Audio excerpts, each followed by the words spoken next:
And speaking of flappy genitalia, hello, Dev. Dev, have you seen Boogie the Violator? I have lost. We're talking about Boogie being naked on the internet. I've heard that he was banned for it, but I haven't seen it yet. You have a picture of it? Well, don't worry, Dev. Here you fucking go. Okay. Like the video with the amazing atheist Arch. I would understand why that would be taken down. But so is that black bar actually part of the video? No, that was added in later. But if you zoom a little bit further, Dev, to like the last 2/3 or so. Yeah. Then he's quite fat. Yes. Yes. Apparently, okay. So he released a counter argument. Okay, like in his defense, he has released a video where he accuses Twitch of being transphobic. While you cannot show this on YouTube, I will just post it here for reference so we know what we're talking about. Now in this video, it appears that a Dragon Ball would be visible. However, as Boogie accurately shows, it's not a Dragon Ball, it's just another layer of fat. It's just another layer of fat. Yes, like, he actually has done this. Yeah, he posted a short, a 39 seconds clip, where he exposes himself yet again for the world to see, and he shows that what appeared to be an orb was actually not the orb. It was just yes, it was another layer that came from the gun. Yep, it's I don't know what to say, honestly, except Twitch has shot itself in the foot here with the naked meta, in my opinion. I don't think it was a good idea. What's basically going on is whatever happens when Peter Griffin is naked in Family Guy. Yes. Because they just show his gut being so large it covers all the genitals so you can't see anything. The answer. This is what I've been trying to explain for the last 30 minutes. Thank you, Dev, for accurately putting it in less than 10 seconds. Yeah, literally what we're talking about, Chad. And this despite, again, the fact that Twitch, of course, changed their sexual content guidelines on topless meta. The progressives were very happy with this. It was very empowering. It lasted for all of 5 minutes until Twitch realized that there are... here's the issue, right? Ignore the moral and the ethical implications here of having, naked women on stream, okay. Ignore that. Because if it wants to be a porn site, let it be a porn site. But it's a under 13 site as well. Yes, that's the problem, yeah. Legally speaking, in America, I am pretty sure Twitch can get their tits sued off for this multiple times. Yep. I mean, all they have to do is put it behind an 18+ wall and they'd be set. I don't know why they don't do that. Twitch already has built into place an ability to flag streams as 18 only. All they have to do is make it mandatory for these streams to be under that header, but they're not doing it. They're not. Remember when you had to play games to be on Twitch? Because I remember, specifically, we're talking about Gamergate, and they told you that, no, you have to play a game, so you started playing Solitaire or something in order to be on Twitch? Yeah, this was like back in 2011, though. It was a long time ago. Yeah. Yep, and the women would have like a pre-recorded session of League of Legends or something running in a tiny corner in the screen.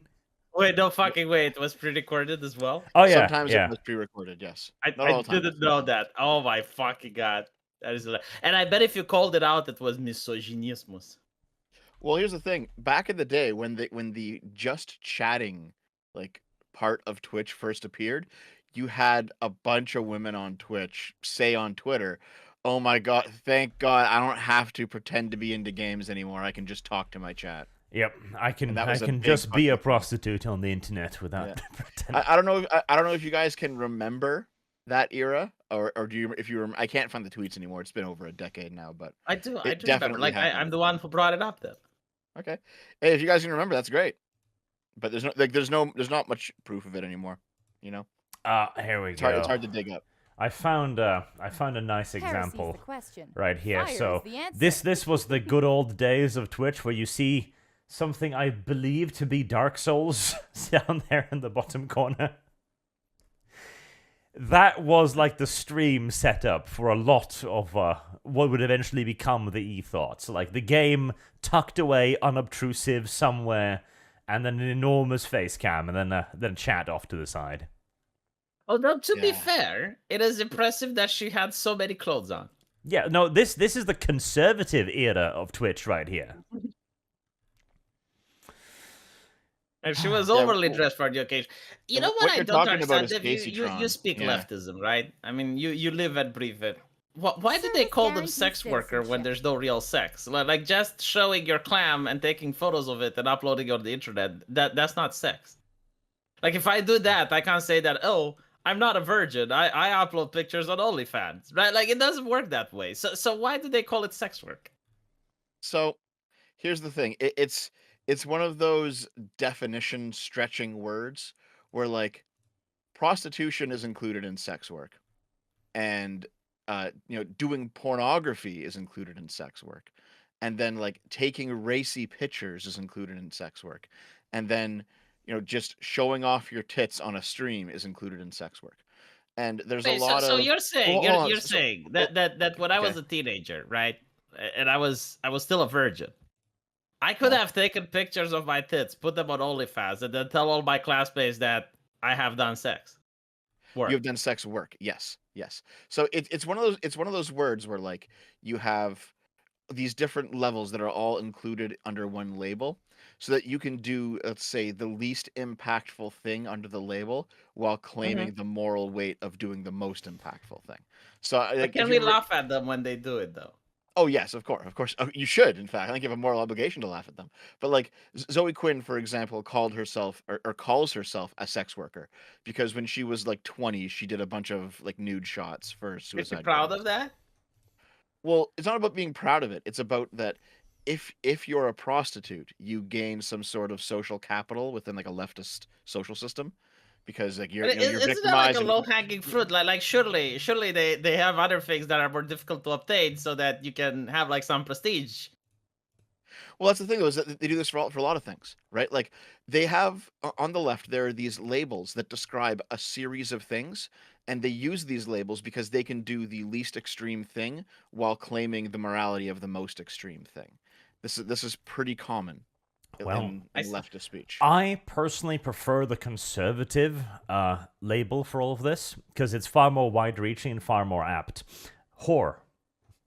There you go. And Boogie 2, by the way, is a whore. Okay, we've hammered all of this down. Of a different type, I guess. Did Boogie do sex work now, Dev? Yep, Boogie does sex work now. Did it do sex work, Dev? I need to know. It counts it, yeah. Yep, Boogie has done sex work. Nice. Boogie is a professional prostitute. By the way, quick question, because I got a DM, which is interesting. Is any of you having a stream with Pipkin Pippa? No. Not that I know of. Apparently, like, someone told me that she's got, like, off-streams collabs that she's going to do. And I'm like, well, why are you telling me this? And it's like, well, you'll know. And I'm like, what are the chances she's going to stream with Sargon of Akkad? Not gonna happen. Yeah, unlikely. Even if she offered, I think Sargon would say no. But listen, VV. As fun as Pippa is, she's actually not that well known outside of the VTuber sphere. I don't know. Like a lot of the people from the skeptic sphere know her. So yeah, it's because a lot of them morphed into VTube simps. She's got like I think like 5,000, 6,000 live viewers now. Yeah, it's pretty good. Yeah. I don't know. I'm not saying she's not small, but like I'm saying that the VTuber side of the internet let's is hear not what well Ash connected. wants to say, because he's been trying to say something for her. From paying to get fucked to simply getting fucked, the case of the GTA 6 hacker.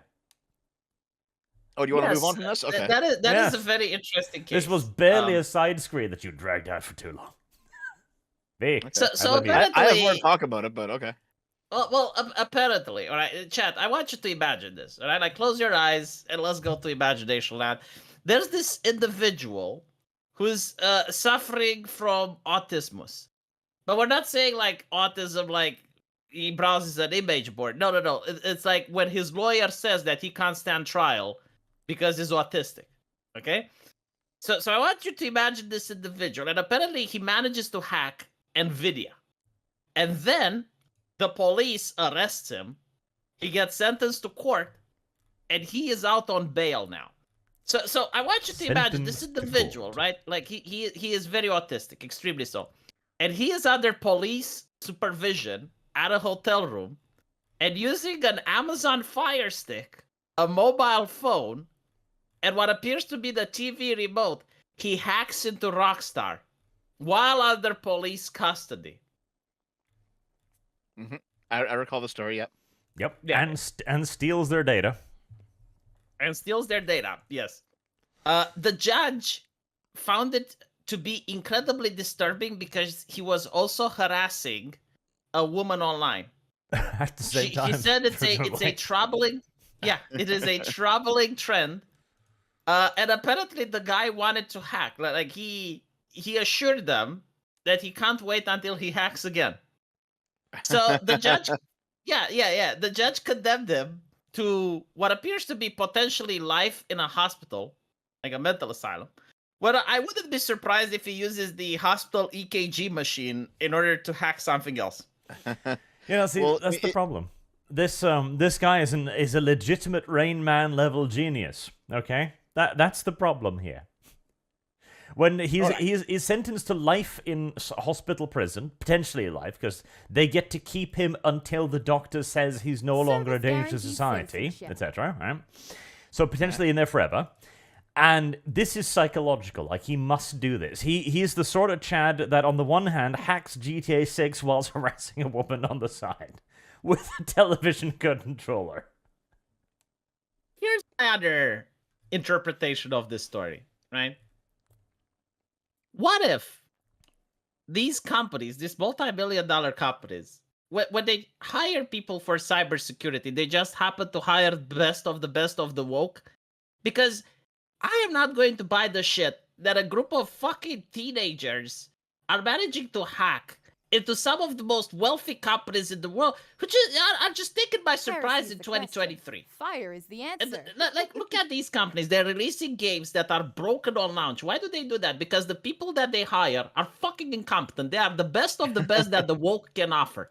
They won't even look at a guy like this hacker man, because he suffered from the cisgender straight wild maleism in the patriarchy, right? So they need to hire the wokes.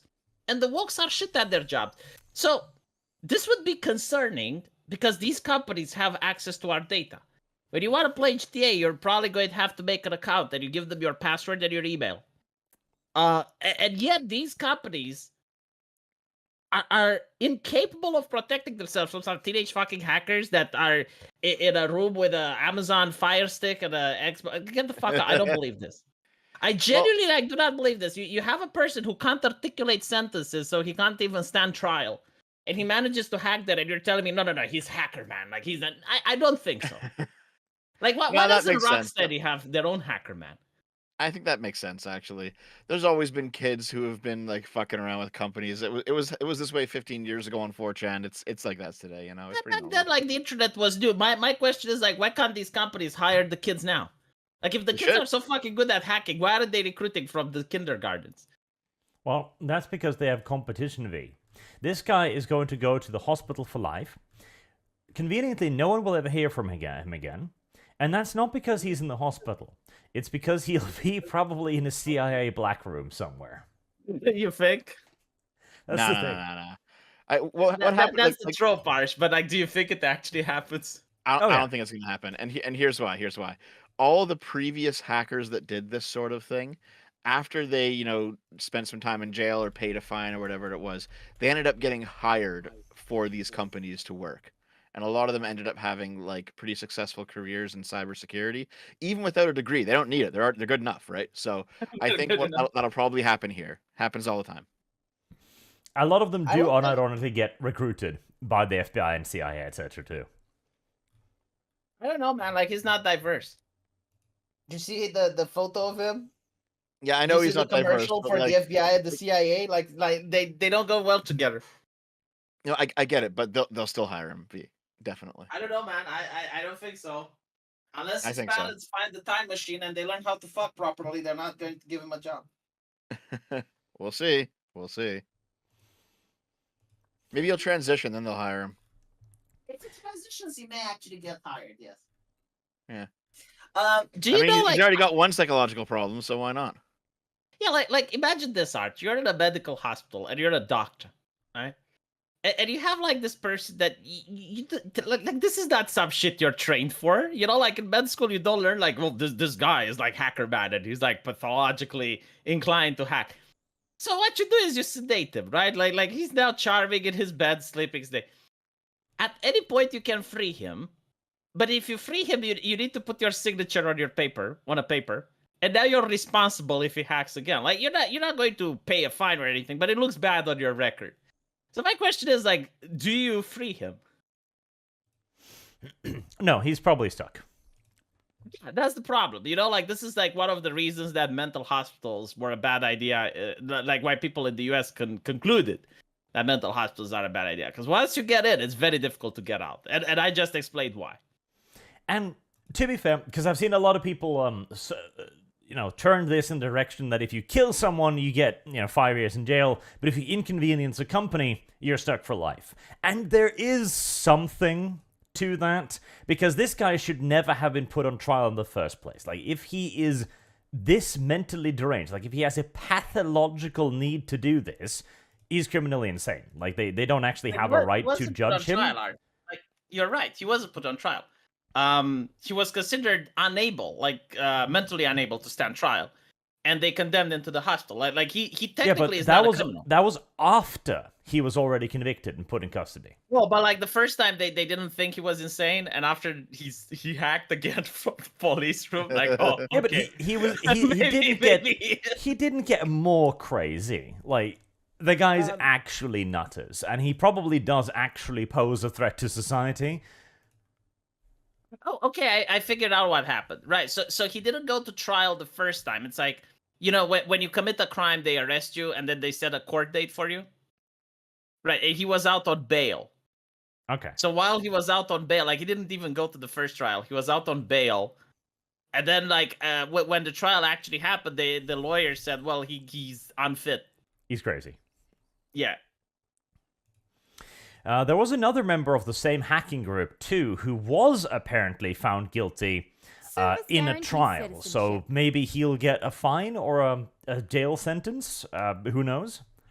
You know the damage they did to these companies, Arch? Oh, tens of millions of dollars.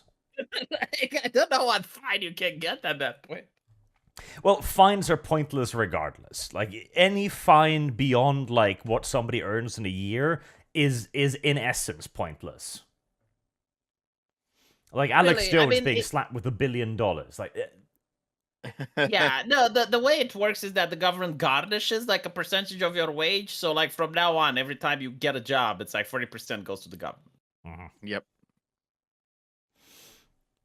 But this was, strangely enough, as ridiculous as it sounds, this is probably actually the correct judgment, because if he actually is capable of hacking shit from a hotel under surveillance with a television, yeah, he's probably actually quite dangerous, and he might not stop with hacking Grand Theft Auto the next time.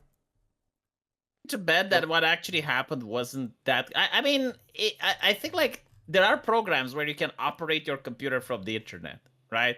So you have it installed, and if you know the user and password, you can actually gain control of your mouse and stuff from a different computer. So like he probably had that and just used that to access his computer from home. Well, his laptop was confiscated and in like the police's custody, so or maybe he had a different one. Maybe. Under the floorboards back at home, hooked up to the internet, waiting for him to remote probably a access friend gave him. it to him. I don't fucking know, but yeah, I mean, it is impressive. Not gonna lie. It is very impressive. Yes. But what's not impressive is the fact that Microsoft and Nvidia and Rockstar, like they have such shit security. Because like apparently there's a lot of teenagers that are hackers, and I'm like, okay, but like your companies that have multi-million dollars. I don't believe in this leftist bullshit that kids are smarter than adults. Like, surely you should be able to afford good security. But not diverse security. well, here's the thing. Here's the thing. This is how it's been for a long time. Is that you have kids with a lot of time on their hands. They're very intelligent. They might be somewhat underprivileged because they're not going to school for this stuff. They're just like home taught. And they're like, you know what? Fuck it. I got nothing else going on. I got nothing to lose. My life sucks. I'm going to hack a big company. And they hack a big company. And then once they do that, they get noticed, right? And that could be a career How much do you want to path for a bet, lot of these Dev? people. How much do you want to bet that phishing was used in hacking? We're like, The fishing. well, I'm the Nigerian Prince Dev, and we just won the lottery, but I need to have your bank account so I can deposit the money. Oh, definitely. Actually, that reminds me. V, because at the same time as this story was going viral, this one here also went viral, Arch. I'll put it in the link channel.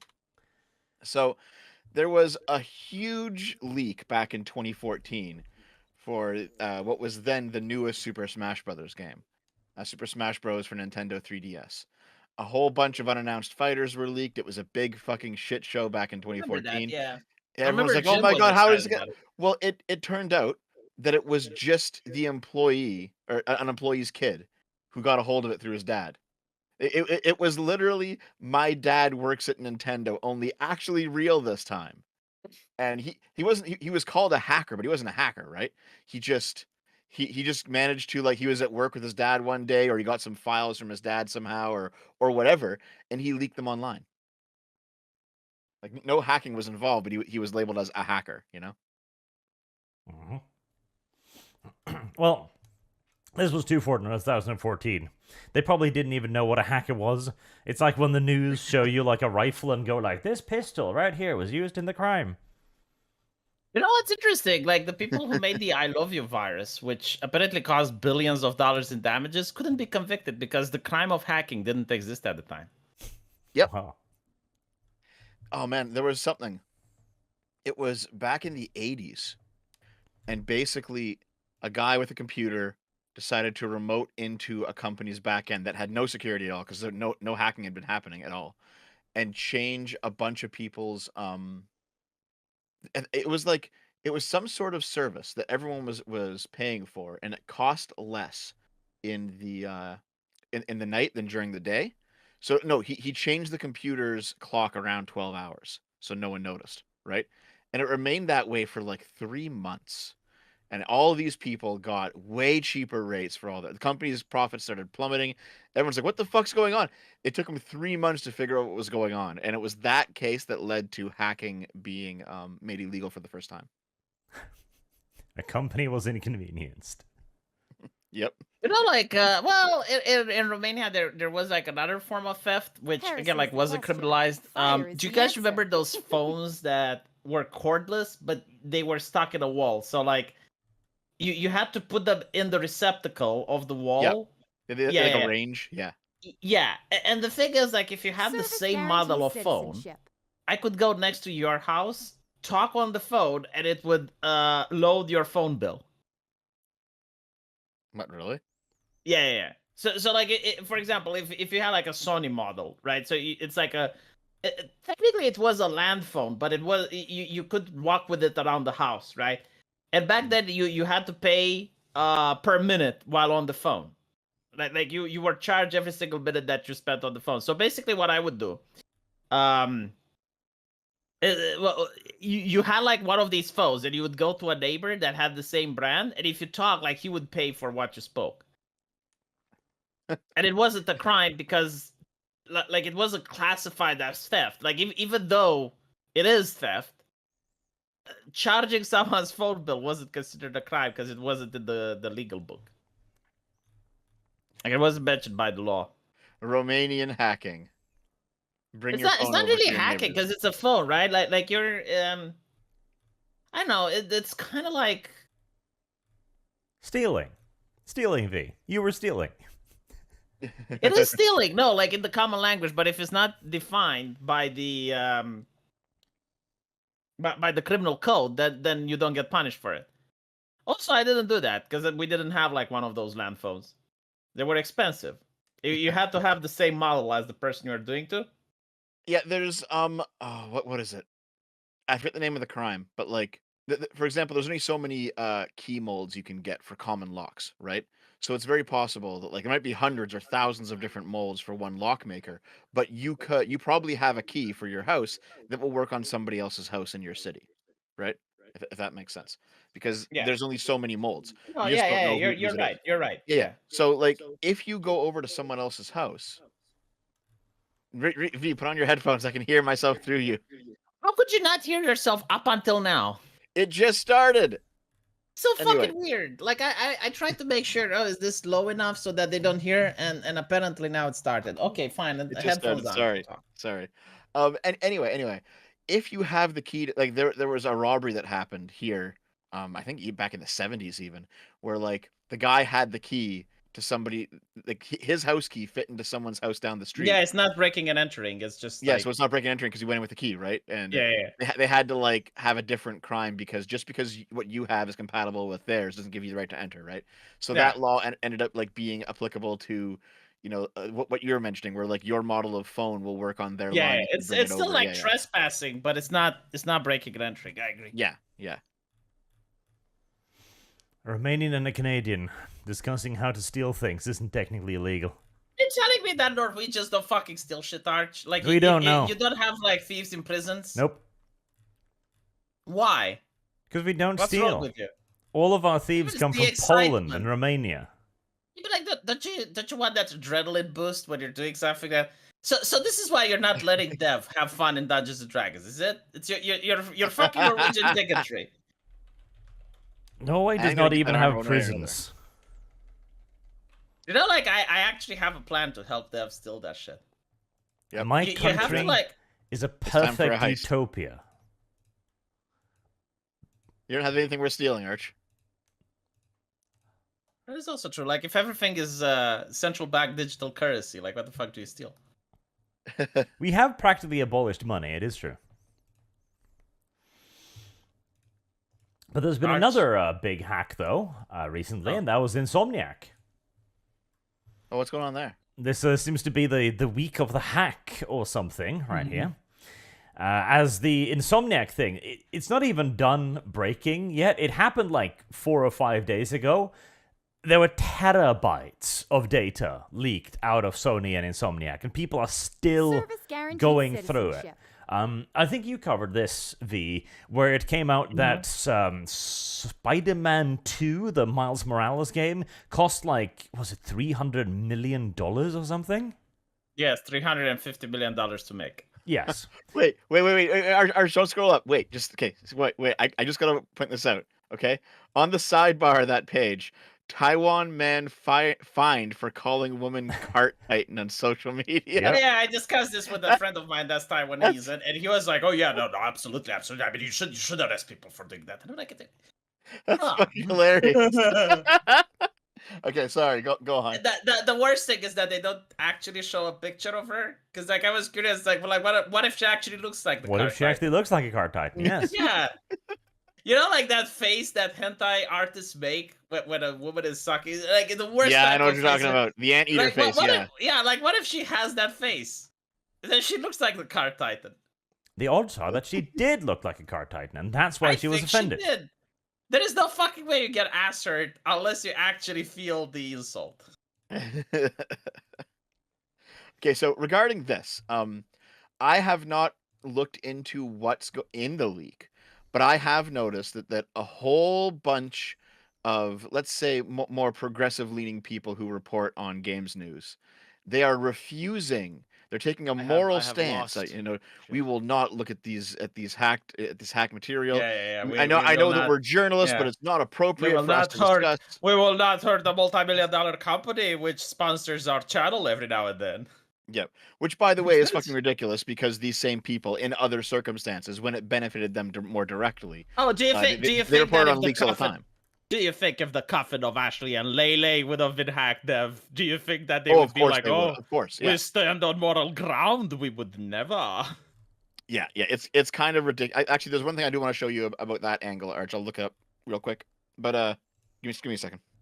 Do you think buying outsourcing Sweet Baby gives you like these privileges as well? Like random twats on the internet will not comment when you get hacked? Yes, probably. It's part of their like bonus package deal. Probably. It probably includes protection, yes. I think part of it is that like a big reason why Kotaku is underwater right now, beyond just the fans hating them, is because they reported on hacks so regularly that like Nintendo refuses to give them review copies anymore. right? Bethesda refuses to give them review copies anymore, and it's because Kotaku has consistently reported on hacks of these companies, and so the companies in retaliation are saying, well, fuck you, you don't get our game 3 weeks early.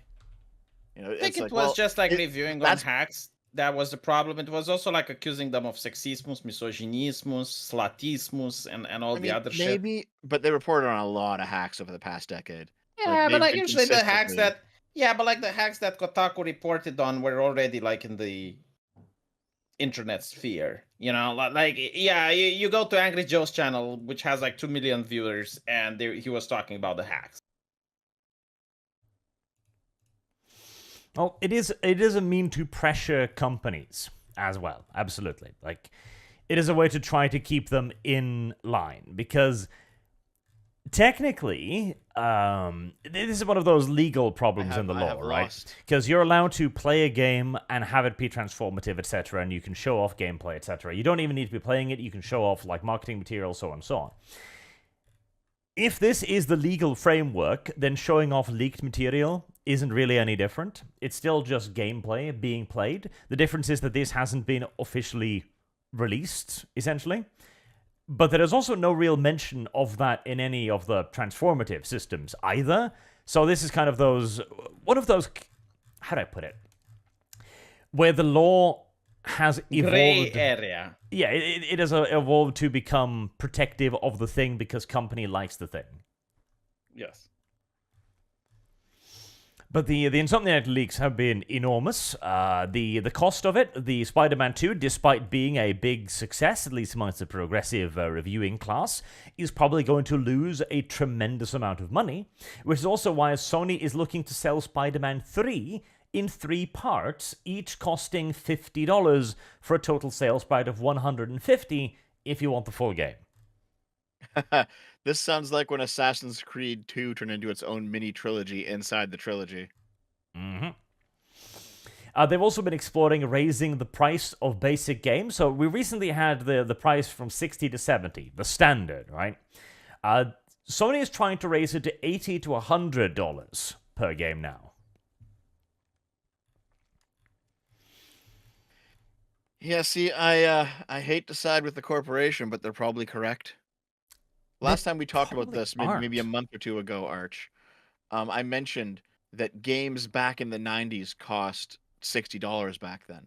And after that, I had a bunch of people like send me pictures of old flyers where like Super Nintendo games cost $60, right? N64 games PlayStation games cost $60.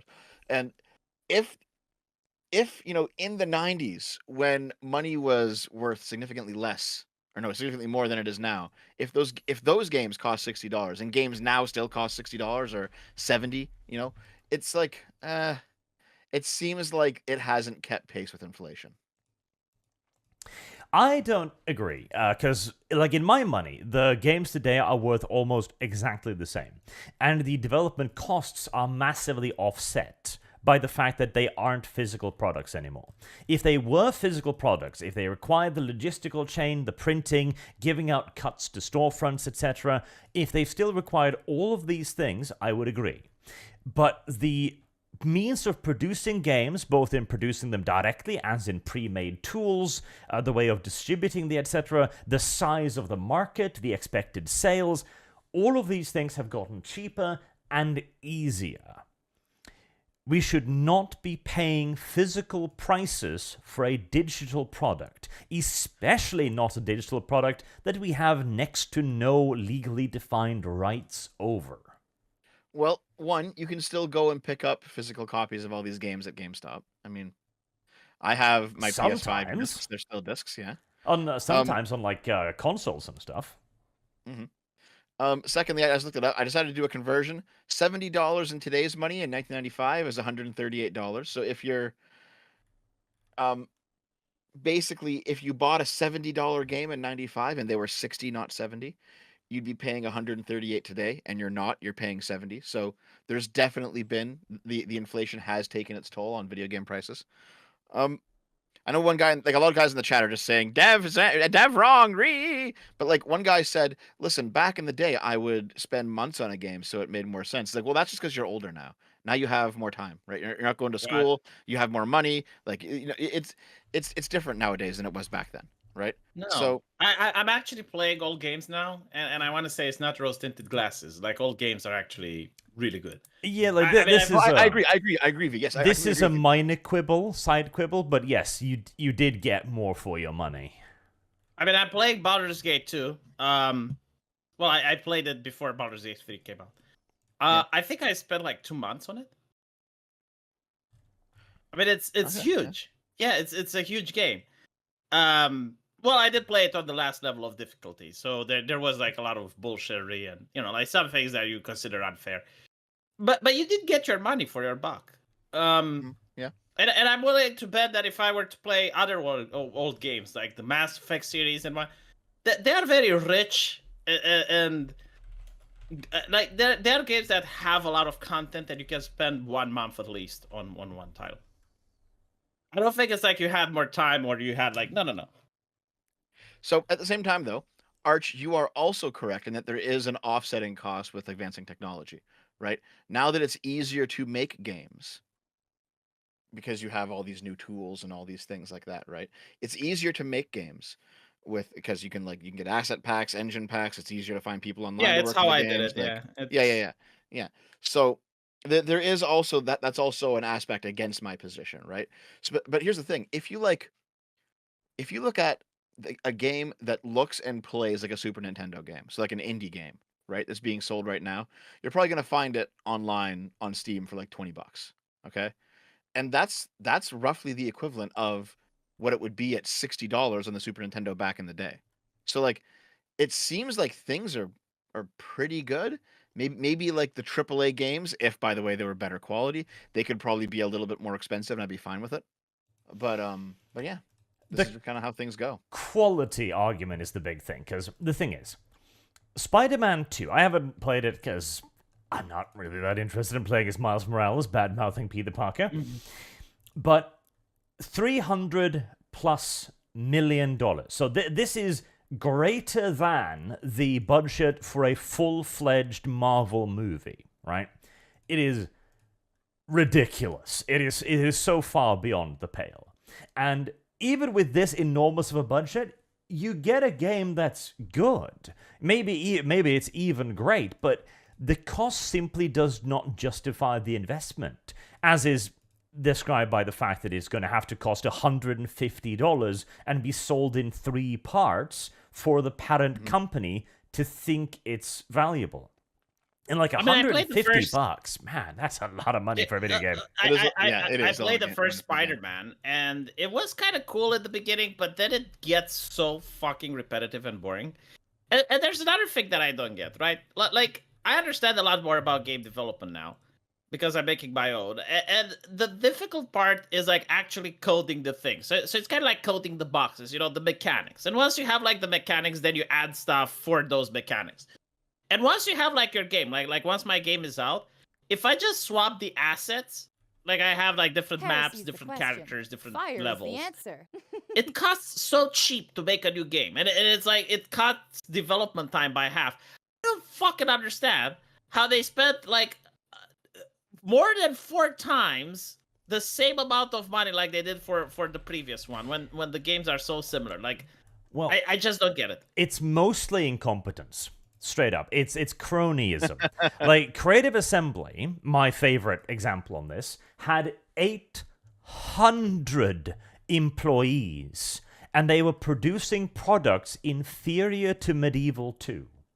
There is no justification. No, exactly. Like, because people inside of these companies like, wow, this is great. I barely do any work. I'm getting paid out the ass. I get privileges. I get dental. I get healthcare. Jesus Christ. I need to get everyone I know in on this. And that's how you end up with 800 employees.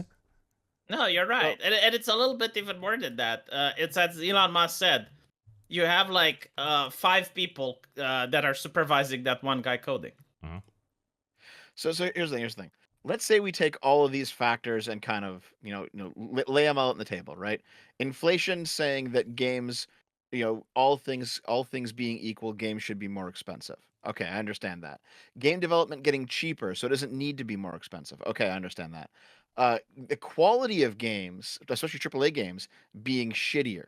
Okay, it's probably the case that where the price of games is right now, for your average shitty AAA game, it's probably fine, right? If you look at a game like Baldur's Gate 3 or Zelda Tears of the Kingdom or any of the games that people have legitimately put hundreds of hours into and really, really enjoyed because they're just good games, those games, you could probably jack the price up a bit and it would still be a fair buy. But for most AAA games, because AAA is just slop now, it's like you're talking about Spider-Man 2, it's not a very good game, right? For most AAA games, it's like, nah, it's not worth it, right? It's just not worth it. However, I keep saying this, the indie scene is where you're going to start seeing the good games appear again. So here, Arch, I'll put this in the link channel. This is kind of a surprise, but it's a welcome one. We now have 4 million people have purchased Sea of Stars, right? And Sea of Stars is this the one with the completionist in it? I don't know. He might have been in it, but the game is good. All right. It's like a 25-hour JRPG cut from the cloth of Chrono Trigger. Same music guy as Chrono Trigger, and it's like $25 or something. And it's a good game, and it looks and plays like a Super Nintendo game. It's sold at a price that, adjusted for inflation, is a Super Nintendo price, and it's a really good game. And 4 million people playing it, right? None of this nonsense with millions and millions and millions of dollars lost on a huge game. Like, these guys are making money because they understand that you have to make. I mean, good the games Coffin of first Andy and everything Lele, but like that's a special case. I think it made $2 million, and it probably costed less than 10,000 to make. Yeah. So you definitely have good games that are out there. It's just it's not going to be usually what gets nominated for the Game Awards every year. Now, Zelda is an exception. Baldur's Gate is an exception, but for the most part, the big games of the year, they're just not very good anymore, and you should be going towards indie games. What we're kind of arriving at then, though, is that video games shouldn't cost $70, $80, or $150. No. In fact, video games that cost that should probably die, and we should instead be looking at $20 video games. Because again, I agree with you. If we say that, like the Sea of the Stars thingy, I actually can't see it. Oh, there it is. So $40 in my currency. Okay, yeah. And if that's like a, I don't know, 40, 50, 60-hour RPG, it's about 25 hours if you're just running through it. Maybe a little bit more if you're completionisting it. Okay, well, it's not a great price for money, but it's not a terrible one. And as long as it is actually good, then that's a decent price. By the way, yes, it's a good game. Rather than spending $70 on a AAA game. And so I agree with you. Even Baldur's Gate, right? Baldur's Gate 3 also, we forget that it took a lot of liberties as well. It sold into early access at full price while still expecting their audience to bug test for them and basically take a unfinished product to pay full price. Like, they broke the covenant of early access, and I still think that was an incredibly scummy move, regardless of the quality of the end product. I'm not, like the thing a lot of people don't understand, it's like, why do I pre-purchase games? And they don't take my argument that you can always refund. Like, I don't fucking care. I pre-purchased, I don't like it, I refund it, it's fine, right? But with early access, it's not like that. Like with Baldur's Gate, what they did, you couldn't refund anymore. Mm-hmm. And it was kind of annoying, especially because they decided to go woke after. You know, like when they first announced the early access, it was just like a normal game, had no woke issues in it. And then they go full woke. Yes, and the quality of the game definitely decreases as you get deeper. Yeah, into it.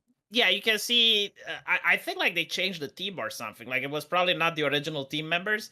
In fact, they actually said that they don't have the original team members anymore. Listen, the game starts really good, and then becomes woke later on, and it starts going to shit. And I'm not talking about like the quality of the story or stuff like that. I'm talking like actual game-breaking bugs. Act 3 was very bad compared to the other ones. Apparently, it's been largely bug fixed, but I remember hearing that too. Yeah. Mm. No, I will played say it. just Zelda Tears of the Kingdom is a fucking incredible game, start to finish. It's all good. You should play it. However, I also understand that not everyone likes Nintendo. It's just how it is, right? But here's the thing. So Arch, you were saying that like the $70 game needs to die. We should revert to the $20 indie title. But here's the thing, right? If you were to go back to the Sea of Stars stuff, because you had it playing for a bit, and you look at that again, like it's pretty good looking pixel art, right? There's some decent music in there, and I'm sure they worked very, very hard on it. But it's not the same type of game as a Spider-Man 2. And now Spider-Man 2 sucks. But if you were to make a good Spider-Man 2, I think it would take significantly more work than making Sea of Stars. Well, I gotta say, with the new Unreal Engine, not really. I mean, there's a fellow dev that I speak with, and he's making a game that looks like a AAA that came out 3 years ago. And he's got a very small production team. And he basically explained it. It's like, well, yeah, he doesn't hire like 6 people to supervise that one coder. Yeah, a lot of You this know what? also has to be do fair- with ability as well, because you can look at the titles released quite a long time ago, and you will see stuff of greater mechanical complexity than what we have today. And everything else is just graphics. Like, they barely develop them at all Well, anymore. actually, we don't even get the graphics. Like the new games, they don't have mind blowing Yeah, graphics. Like, they don't. Yeah, like I remember back in the actually- old day when. Here. What actually? There is no actually. Here. What? There isn't actually. Arch, pull this up. Have you guys seen Kena Bridge of Spirits? God, no. I'm not some dirty, filthy Oh, my indie fucking game God. follower. Look I at this play shit. all the games. Okay, Oh, listen. Okay, disgusting. Kena is God. a indie game, and Look at the graphics are actually pretty incredible. It's a good No, game. It's a short they're game. It's like not. I think it's pretty incredible how Like, that looks. These Oh, are yeah, For an there's some indie game, entirely it's normal very good. graphics. For an indie game, it's very good. Like you, And you, oh you man, get this by purchasing an engine. Like you can, the art style is good looking because this isn't graphics. This is art style. Like if you look at the graphics itself, looking at the 17th screenshot, for example, the greenery is all flat 2D, etc. You can very clearly see it is. You can see the clear flat 2D sprites in the background, etc. This is not very high quality or fidelity graphics, but the art style can carry it. see, having played it personally, I disagree. I think it looks very good, and the backgrounds are actually quite detailed.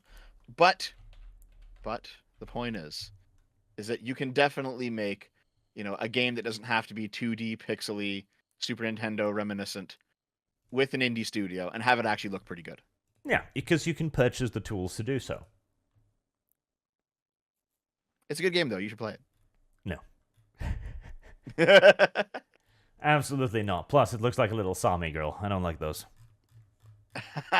Oh my god, Arch, I can't believe it. Wait, don't the Sami have pale hair? The Sami? No, they're Mongolians. Oh, okay. Why do you know this? Well, because look at them. No, like it never came up. And Listen. The Sami are the only indigenous people of Norway. And They Sweden. are, weirdly enough. They're the only indigenous UN has people of Europe.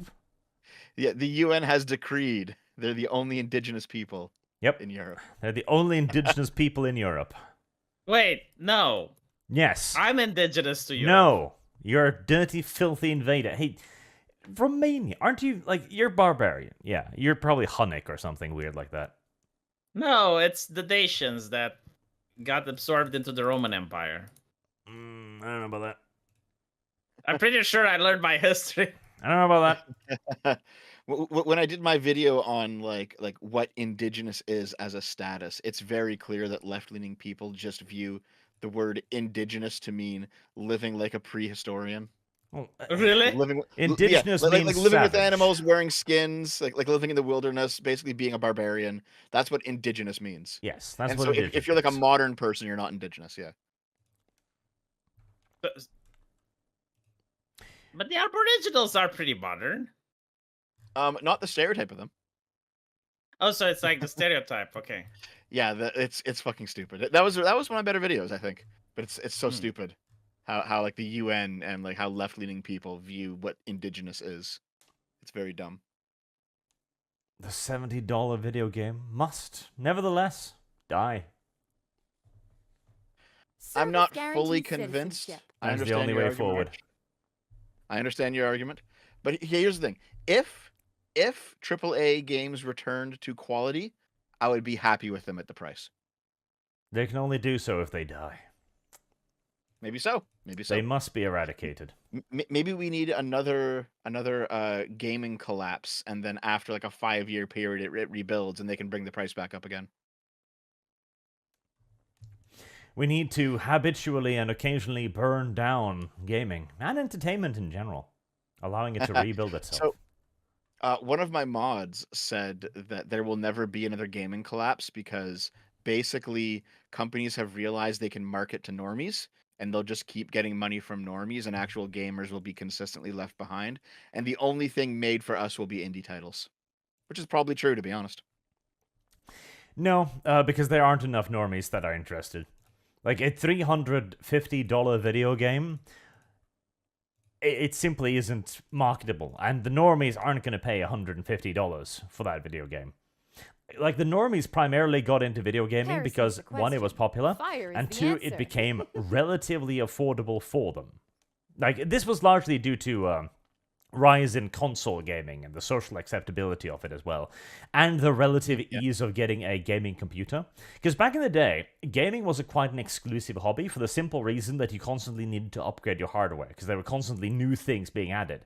Now, video gaming graphic has been damn near stagnant for, 10, 15 goddamn years? I wouldn't say that. I'd say 5. But I know what you mean. No, a hell of a lot more than 5.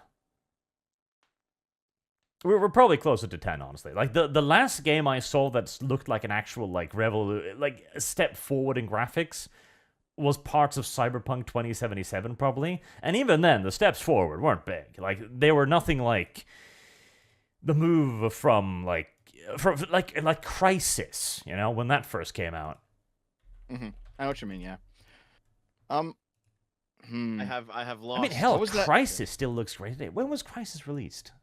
Like 2009 or something. So we're at 10 plus years then. The most recent, OD. Okay. The most recent time I was wowed by graphics was the trailer for OD, which just came out a couple weeks ago. Here, you don't have to play the audio arch, but just look at the graphics in this. Like, it does look quite incredible what they've managed to do with these graphics. They're very realistic. But I mean, it's also a trailer. Who knows? Could always not be that. Like, every time I think there were 2 times I've been wowed by graphics. So one of them was when I played VR. I have lost the first time. Sure. Mm-hmm. But that doesn't count. The second is like there was a video game which made the left spurt out. I think it's like Body Cam or something like that. You have like the most realistic graphics to the point where they're indistinguishable from real life. And you're a police officer. I don't really know the name. You're basically a police officer and you're killing people. Oh, okay. Body Cam, I think. Body Cam? I'm looking at the OD thing, and I'm calling bullshit. This is a trailer. This is not gameplay or anything that's going to be in the game. It's not. However, I mean, Hideo Kojima did the same thing with Death Stranding. As bad of a game as that was, the graphics did look pretty good in it, and they did represent some sort of leap forward there. So, even though I don't like Hideo Kojima as a game designer, if he does it again, I mean, it will probably be something. Question mark, question mark, question mark. Yeah.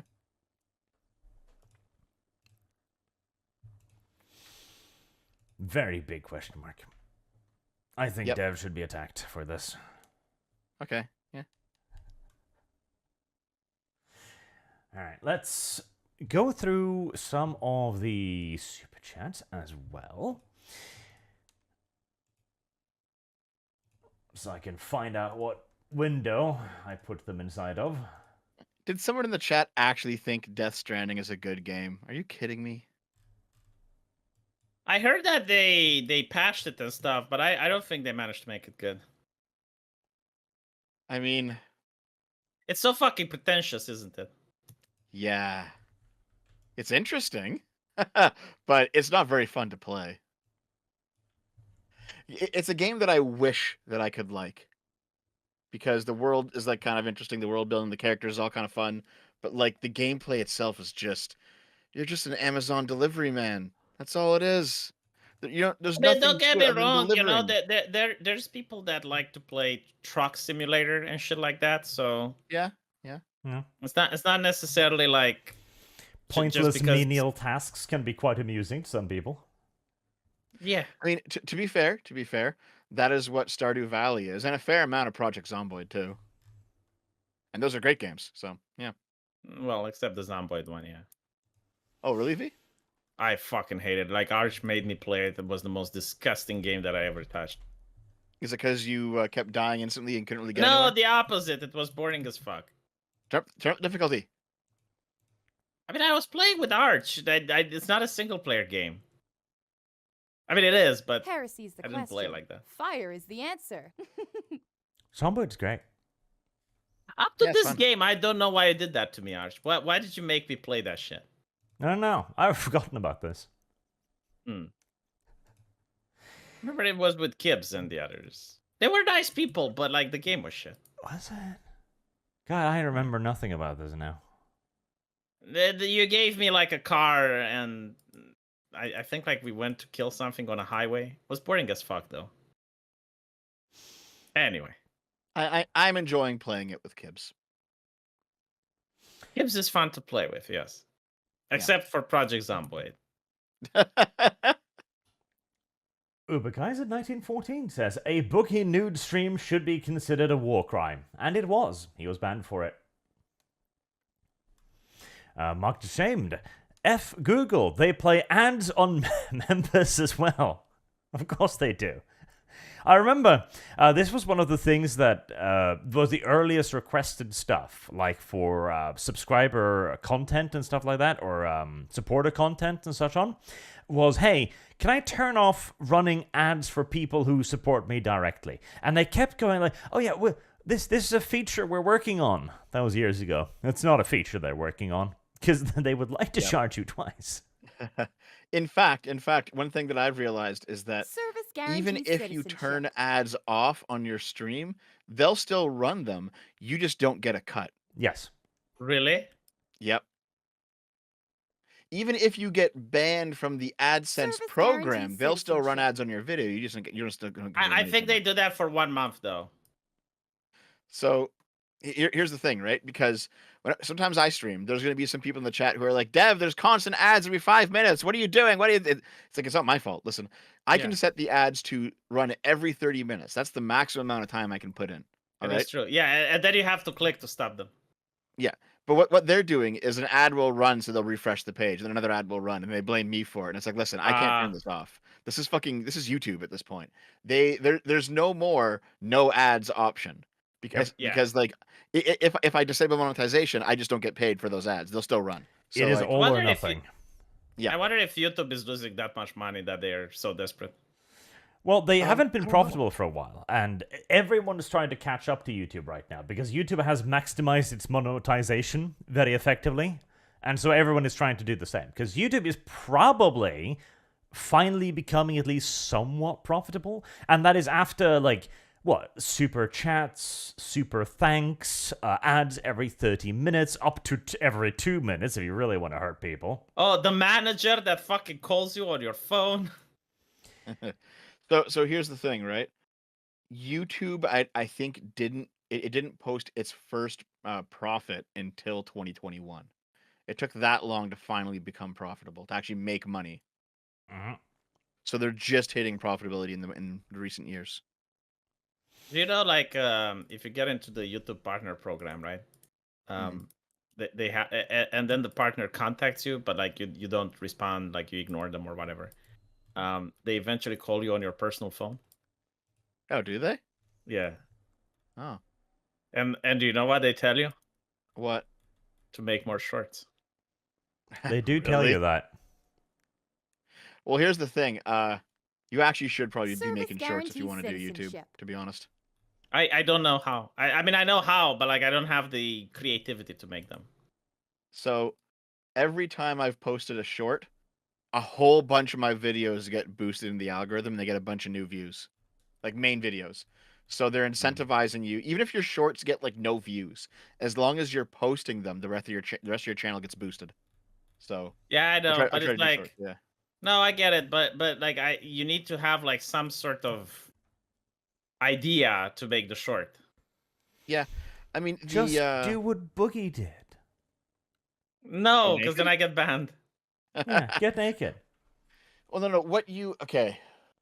The best thing to do, in my opinion, is just like if you had a really good moment in a video or in a stream, cut that out, make it a short, because there's actually a way for the short to link back to the video it came from. Yeah. Because YouTube figured out that's what people are doing, so they're allowing you to do this now. So just like have like the V best of moments for the past week or whatever, turn those into shorts for the next week.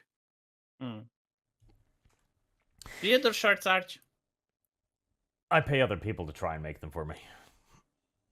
How does that work out? Sometimes good, sometimes not.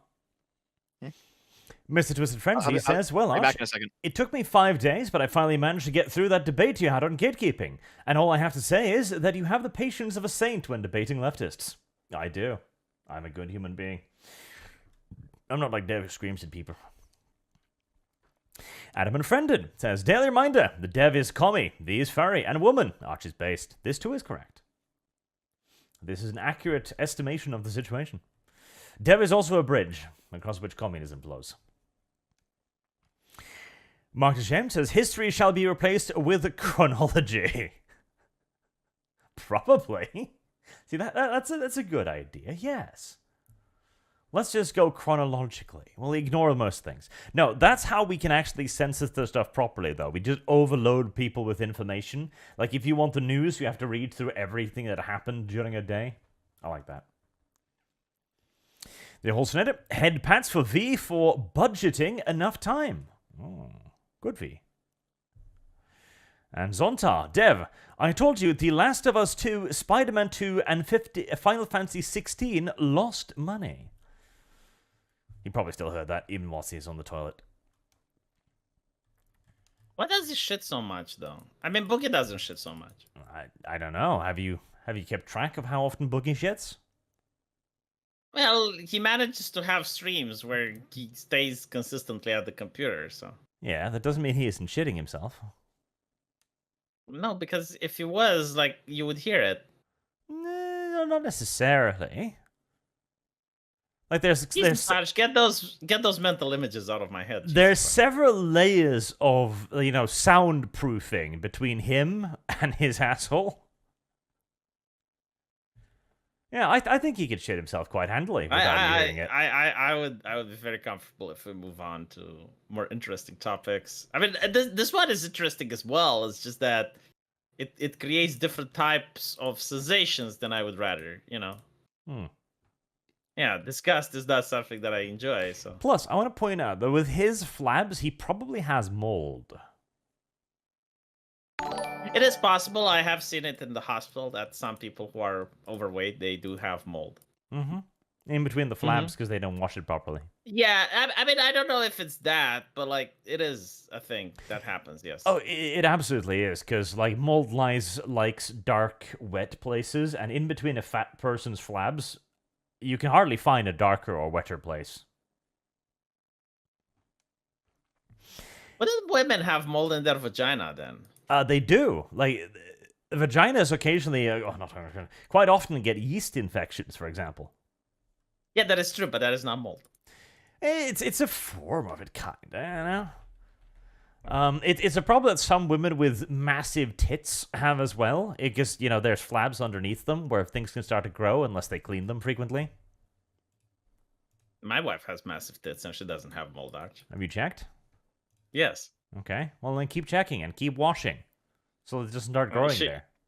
Like it comes with a auto wash function that she does herself. Like I don't have to wash it, you know. Marcus James says, know your chronology, V. Karl Marx was a black pharaoh that created a socialist utopia until the fascist Roman Empire led by Adolf Caesar invaded it. I do like this interesting. It is interesting how Karl Marx isn't a black person yet. Like, they haven't appropriated him. I'm sure they will eventually. Do you think it's because of respect? No, like, eventually, at some point, depending upon how things are going, we are going to get a Netflix movie where at least Engels is going to be a black man. Because they could probably get away with that.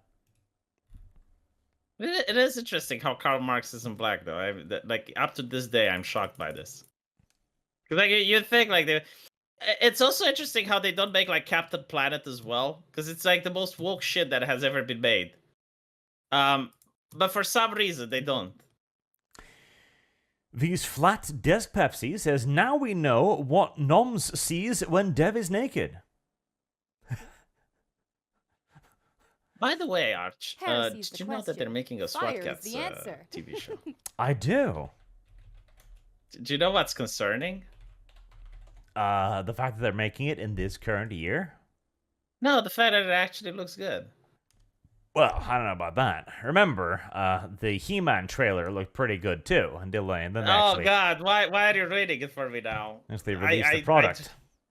I mean, I do agree with what you're saying, but there's also the I want to point out, like, the name of the show is SWAT Cats, like, Revolution. Like, nothing that has ever been named Revolution has been good. There must be something. I will keep hope up. There's also the fact that in the article where they announced it, they said things like, what was it here? Please don't say they said things. I don't want them to say things. Oh God.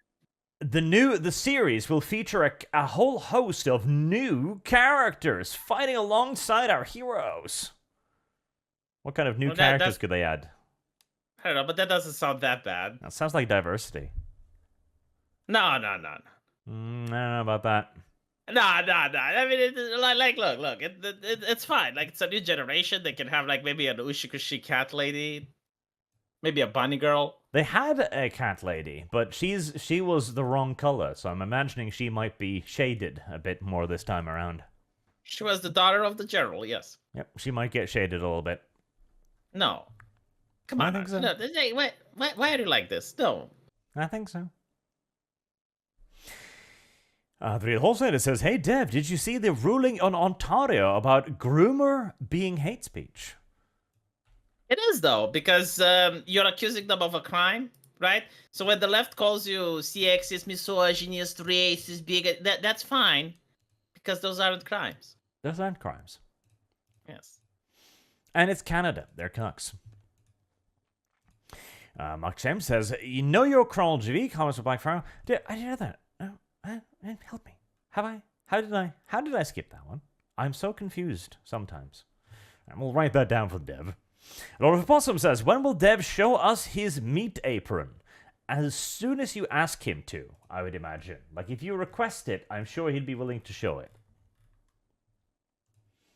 In fact, we can ask him. It's a possibility. Mark Jamal says, Arch, I would watch a summon. A summon. Fire is the answer. Help thee. A summon. A summon? Uh-huh. I don't know. Google doesn't know either. If it was funny. The thing is, it only has woke humor, and we know that is never enough funny, since humor is insulting to the woke. And don't get me wrong, insults can be funny even when on the receiving end, haha, F you.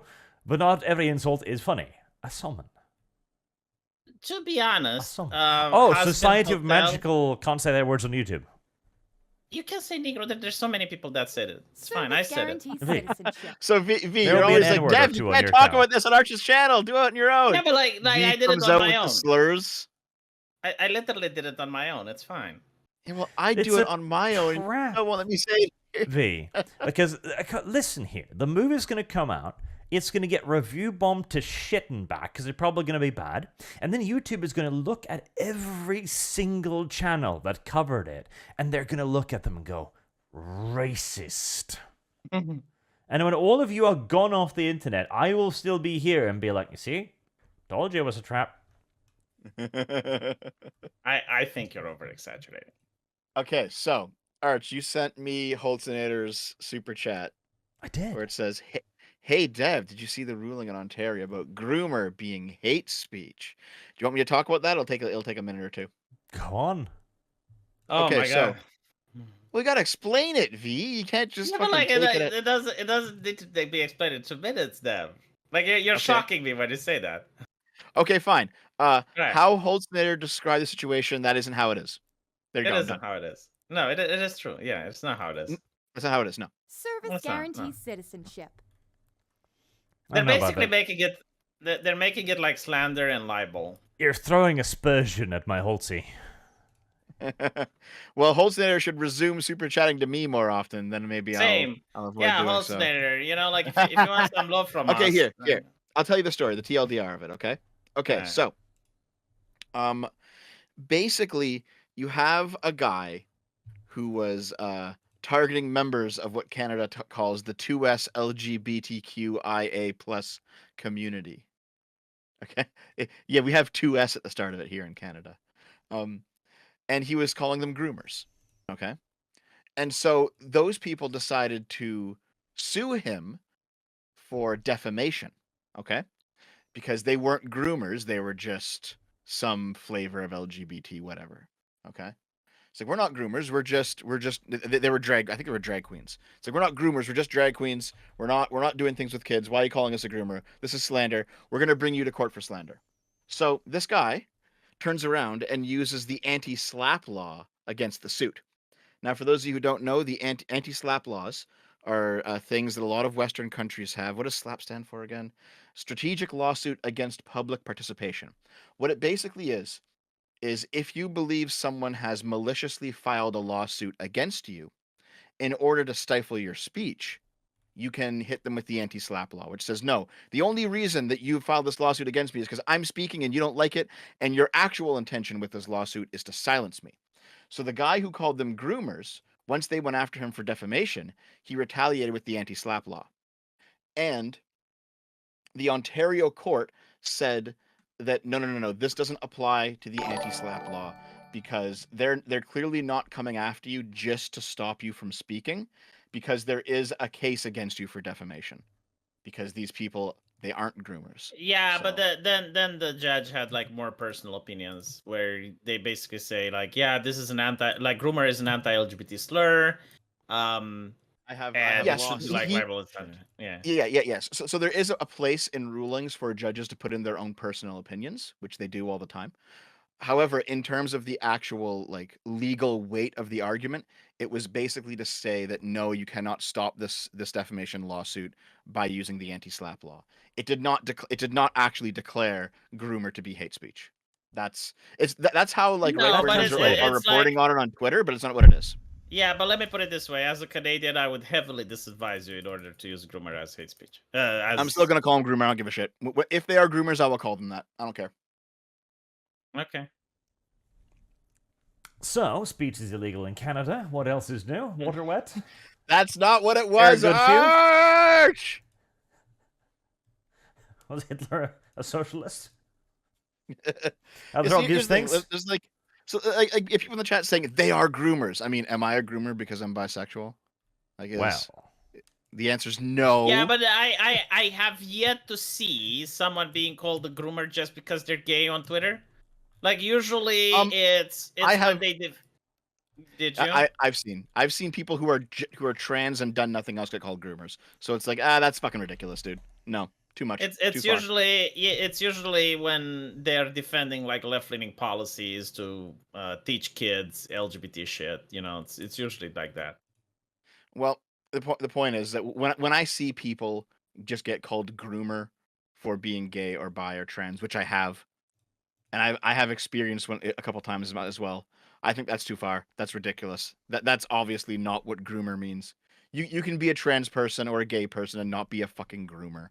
No, but it's not like become a moral panic. But Dev, it's not an accurate description of the person. It's more like when you call someone a racist or a sexist just to stop conversation. Yeah, I don't like that either. It's like that. I hate both of them. Yeah, it doesn't matter if you hate it. It's a tactic, and people use it. Yeah, well, I'm gonna disagree with it. So I'm disagreeing with you here. Oh, okay. Well. American Outlier says, "Hi Arch, Devin V. Hope you're all having a good day. Also, Merry Christmas and have a happy and blessed, I'm presuming, New Year as well. It's going to be wild in 2024. It probably is. I don't think Dev's channel will survive it." Really? We'll Why see. specifically Dev's channel? I don't think your channel will survive it either. Why mine? I don't think any politics channel is going to survive 2024. I don't think I'm going to survive 2024. I mean, we survived the midterm elections. Those are important. Yeah. I don't know. Like 2024 is going to be wild on so many levels, on so many goddamn levels. It is going to be a interesting ride, especially considering also the weird changes to the public conversation too. See, one of the things that occurred to me is the media has been going hard on like anyone who says 2020 was stolen, etc. It's just crazy.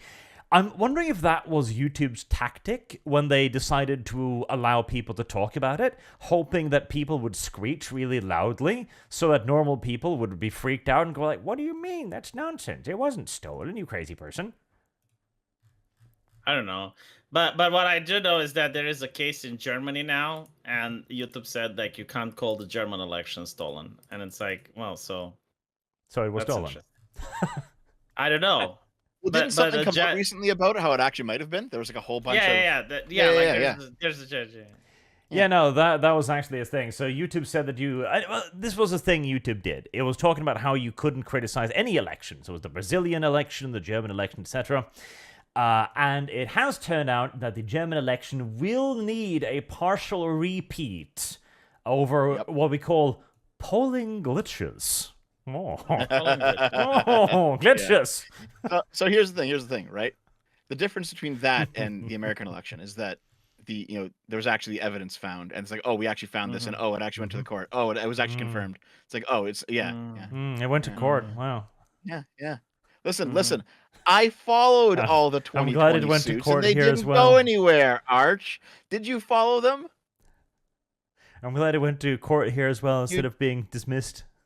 You didn't follow them, did you, Arch? Yeah, but Arch, being dismissed, it means they had absolutely no case to stand on, Arch. It means that the lawsuit that sometimes was so is the case, ridiculous. V. It was so ridiculous, Arch. I mean, imagine, like a water pump just pooping in the middle of the night. Okay, hold on. Fine. V, pull out a court document where it's very clear that they've like done something fucked. Here. So, for example, if you look at the recent Colorado court document where they pulled Trump off the ballot, if you actually read that lower court's document, it reads like some fucking insane shit, right? If you actually read it, that like they're directly saying in the document, yeah, we're like countermanding certain things about the process just because like he's like an existential threat to democracy. It's like, holy fuck, like that's insane. That shouldn't have been done. What is that noise? Like there's this constant noise on your channel. What is the noise of me being righteous and correct, V, and you ignoring it? Denial of reality. It happens quite frequently over here. I mean, it keeps going on and on and on. I just want you to fucking prove it. It does, doesn't it? You know I'm right. That's why. Listen, V, we have well-functioning systems of democracy here in the West. That's why Trudeau was punished after he, jailed all of those truckers, etc. That's why the insurrectionists on January the 6th or whatever are being sent off to Staten Island, whilst the leftists who invaded the capital 2 months earlier are not. We have a system of laws here, and we must prove these things in the system. Yes. Literally, yes, Arch. Didn't you have like the Canadian Prime Minister going? It's like Canadians will have to find inventive ways to celebrate Easter. You will have to do it online. You will have to do it through Zoom. You will have to do it anyway, just not like how I am doing, because I'm going to get my entire fucking security detail and go to my fucking mansion because fuck you That's plebs. Also you why there was a lot of peasants. Consequences for all of those people violating the corona rules frequently. Yes. We were overcome with consequences afterwards. Yeah, but no civilized society would allow leaders to treat them this way, but... Definitely not. Definitely not. No. That's a Russian thing, Arch. You know what I think? I think that deep within the Russian soil, within the Russian tundra, like pumps the heart of corruption, and it seeps into the soil, and it goes into Vladimir Putin at the Kremlin, and he does corruption there that Dev understands. Like he understands. No, Russia corrupt, definitely. Russian elections? Oh no, like no. Those people, yeah, they do. But here, in the heart of America, in the heart of Canada, corruption does not exist. Do you know why? V, do you know why? Because there was that court case which worked. Like, that court case functioned, V. How do you explain systemic corruption if one court case functioned? Now, V, the only thing that I'm asking you for is proof. My brother in Christ. History will be my proof. Do you want me to go and ask for the ballots? Like what? Okay. No. Let me put it this way. Yeah, you just rant some more, V. Go ahead. Yes, I will rant some more. You go into your house, okay, and you see the child with V, I don't trust you around children anymore. Listen. No. It's got brown chocolate around his lips. Right? There's a cookie missing from the cookie jar. And you don't actually see him doing it. Like that, you don't have like the proof that he actually took it. And you're accusing him of doing it. But here comes Devin saying, well, actually, how do you know? Like maybe it was another kid that did it. Like, do you have video evidence? Do you have footage? And I'm like, well, no, but like, let's look at the evidence. No, it doesn't go to trial because it's such a ridiculous concept. Like, what do you mean he took the cookie? No. That is not what happened, V. It is literally not. No, absolutely not. You're right. You know what? You're right. It didn't happen like that. What happened is that Susan Wojcicki came into the household and said, if anyone even talks about this incident ever again, I shall ban you from the platform. You are not allowed to discuss such heresy within the sanctity of YouTube because you are inspiring people to la violencia. Oh my god, there's one retard in the chat saying, I discard all proof I receive. Like, you're fucking stupid, dude. You should go in Canadian healthcare yourself. Okay, you know what I think, Dev? You know what I think? What do you think? That you I've already heard a lot about it, V. I think that you discard every fucking proof that you receive. Every single one. If I were to show you proof that, you know what, you discard it. I would not. I would not. Fucking discard every. No. Here, let me fucking put it this way, V. Okay, let me put it this way. All right, I can show you a whole bunch of proof, and you won't trust anything from the mainstream media. Okay, there's reasons not to trust them sometimes. You wouldn't trust anything from the courts, any sort of official investigation. You wouldn't trust any of it because they're all corrupt and they're all working together. But then I ask you, okay, fine, yes. But then I ask you, okay, fine. What sources are on your side that show it? And you have nothing. Wasn't there like that video with Steven Crowder that got banned on YouTube where he just took like a couple of Steven Crowder couldn't be fucking corrupt, could he? But no, like he actually went to the address. Like what are you saying? Like he was corrupt that he went to a different address than the one on the ballot? What I'm actually saying is that it's actually easier for, like, everyone talks about like, oh, the alt media is where it's at, you know, the small guys, the little guys. They're honestly more corrupt than the mainstreamers a lot of the times because they've been audience captured. All right. Anyone who's spoken to Steven Crowder in private has said he's actually pretty pro-gay. He just doesn't act like it on a show because he knows his audience will fucking cancel him for it. All right. A guy like that, I wouldn't trust a single thing he digs up. Well, then you can't say there's no evidence, Dev. There can be like you are dismissing the fucking evidence when it is presented. You mean like when you dismiss mine when you don't like the source? But unlike you, I actually looked at. I think I can dismiss both of your sides unilaterally. Citizenship. History will prove Arch right, just like it did with Trudeau. You know what I think, Arch? I think Dev is a glowy. I genuinely think he's captured by his fucking audience, Arch. I think. What do you? Wait, hold on. My audience hates me for this take. What do you mean audience captured? I had my audience. No. I had my audience in open revolt over the pick-a-me thing. I am anti-audience captured. Yeah, but I've been told that the small guys should not be trusted because their audience captured, and you seem pretty small, Dev. So I'm applying your logic. Sure. I think that a doorman will rescue us and say Merry Christmas. I have lost. Thanks for the streams while I work. #DevisFat. Be the re. I'm wrong too. And if you watch Blue Eye Samurai yet, it's great. I have not. It sounds like modern entertainment. Fire is the answer. I don't know if I like modern entertainment. You know what Dev is doing now, Arch? He's discarding you? evidence. No, he's discarding evidence. I know it. You know it. Someone in the chat must have sent him. He's discarding it right now. You are, aren't you, Dev? You're smiling. I see you smile. You're fucking discarding the evidence, aren't you? V, I learned it from watching you. He probably has several messages from little Buckymus, probably. Buckymus losing it, yeah. See? How did I know? How the fuck did I know? Like, there was no way that I could know this shit. And yet Artemis is in his DMs and he's discarding it. Artemis actually isn't in my DMs right now. That was a joke, V. I don't fucking believe you. Says, are you really this stubborn as to attempt stealing the armor equivalent of the Mona Lisa just to spite rags? What am I missing? Yes, I'm going to do it. Well, at least we'll get some different party members. That'll be useful. McBall 11, hail his supreme glorious greatness, Sir Arch of Terror, our Lord and Savior. Dev has lost. V has a quiet woman moment. And thank you for the podcast. You're very welcome. I have lost. He also says, haha, please make Dev's thumbnail fatter. I have an updated version of Dev's thumbnail. I've added in more sickles on it. That's no good. And Miss Luckless, the Amish are indigenous Americans. Change my mind. That is a good point. The Amish are indigenous Americans. They're Native Americans, actually.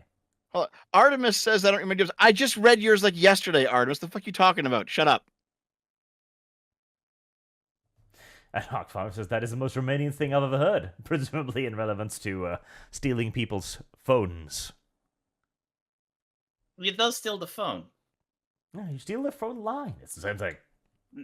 No. Yeah. What is legal? What is not? It's the same thing. And Dragon Mage says, hey, Aunt, I watched your Rad Hom debate and you did a good job, but I don't think you pushed hard enough on the female Space Marine, and I hate the point of you can just change it because I think there's no rules to a setting. You don't have a setting. Correct.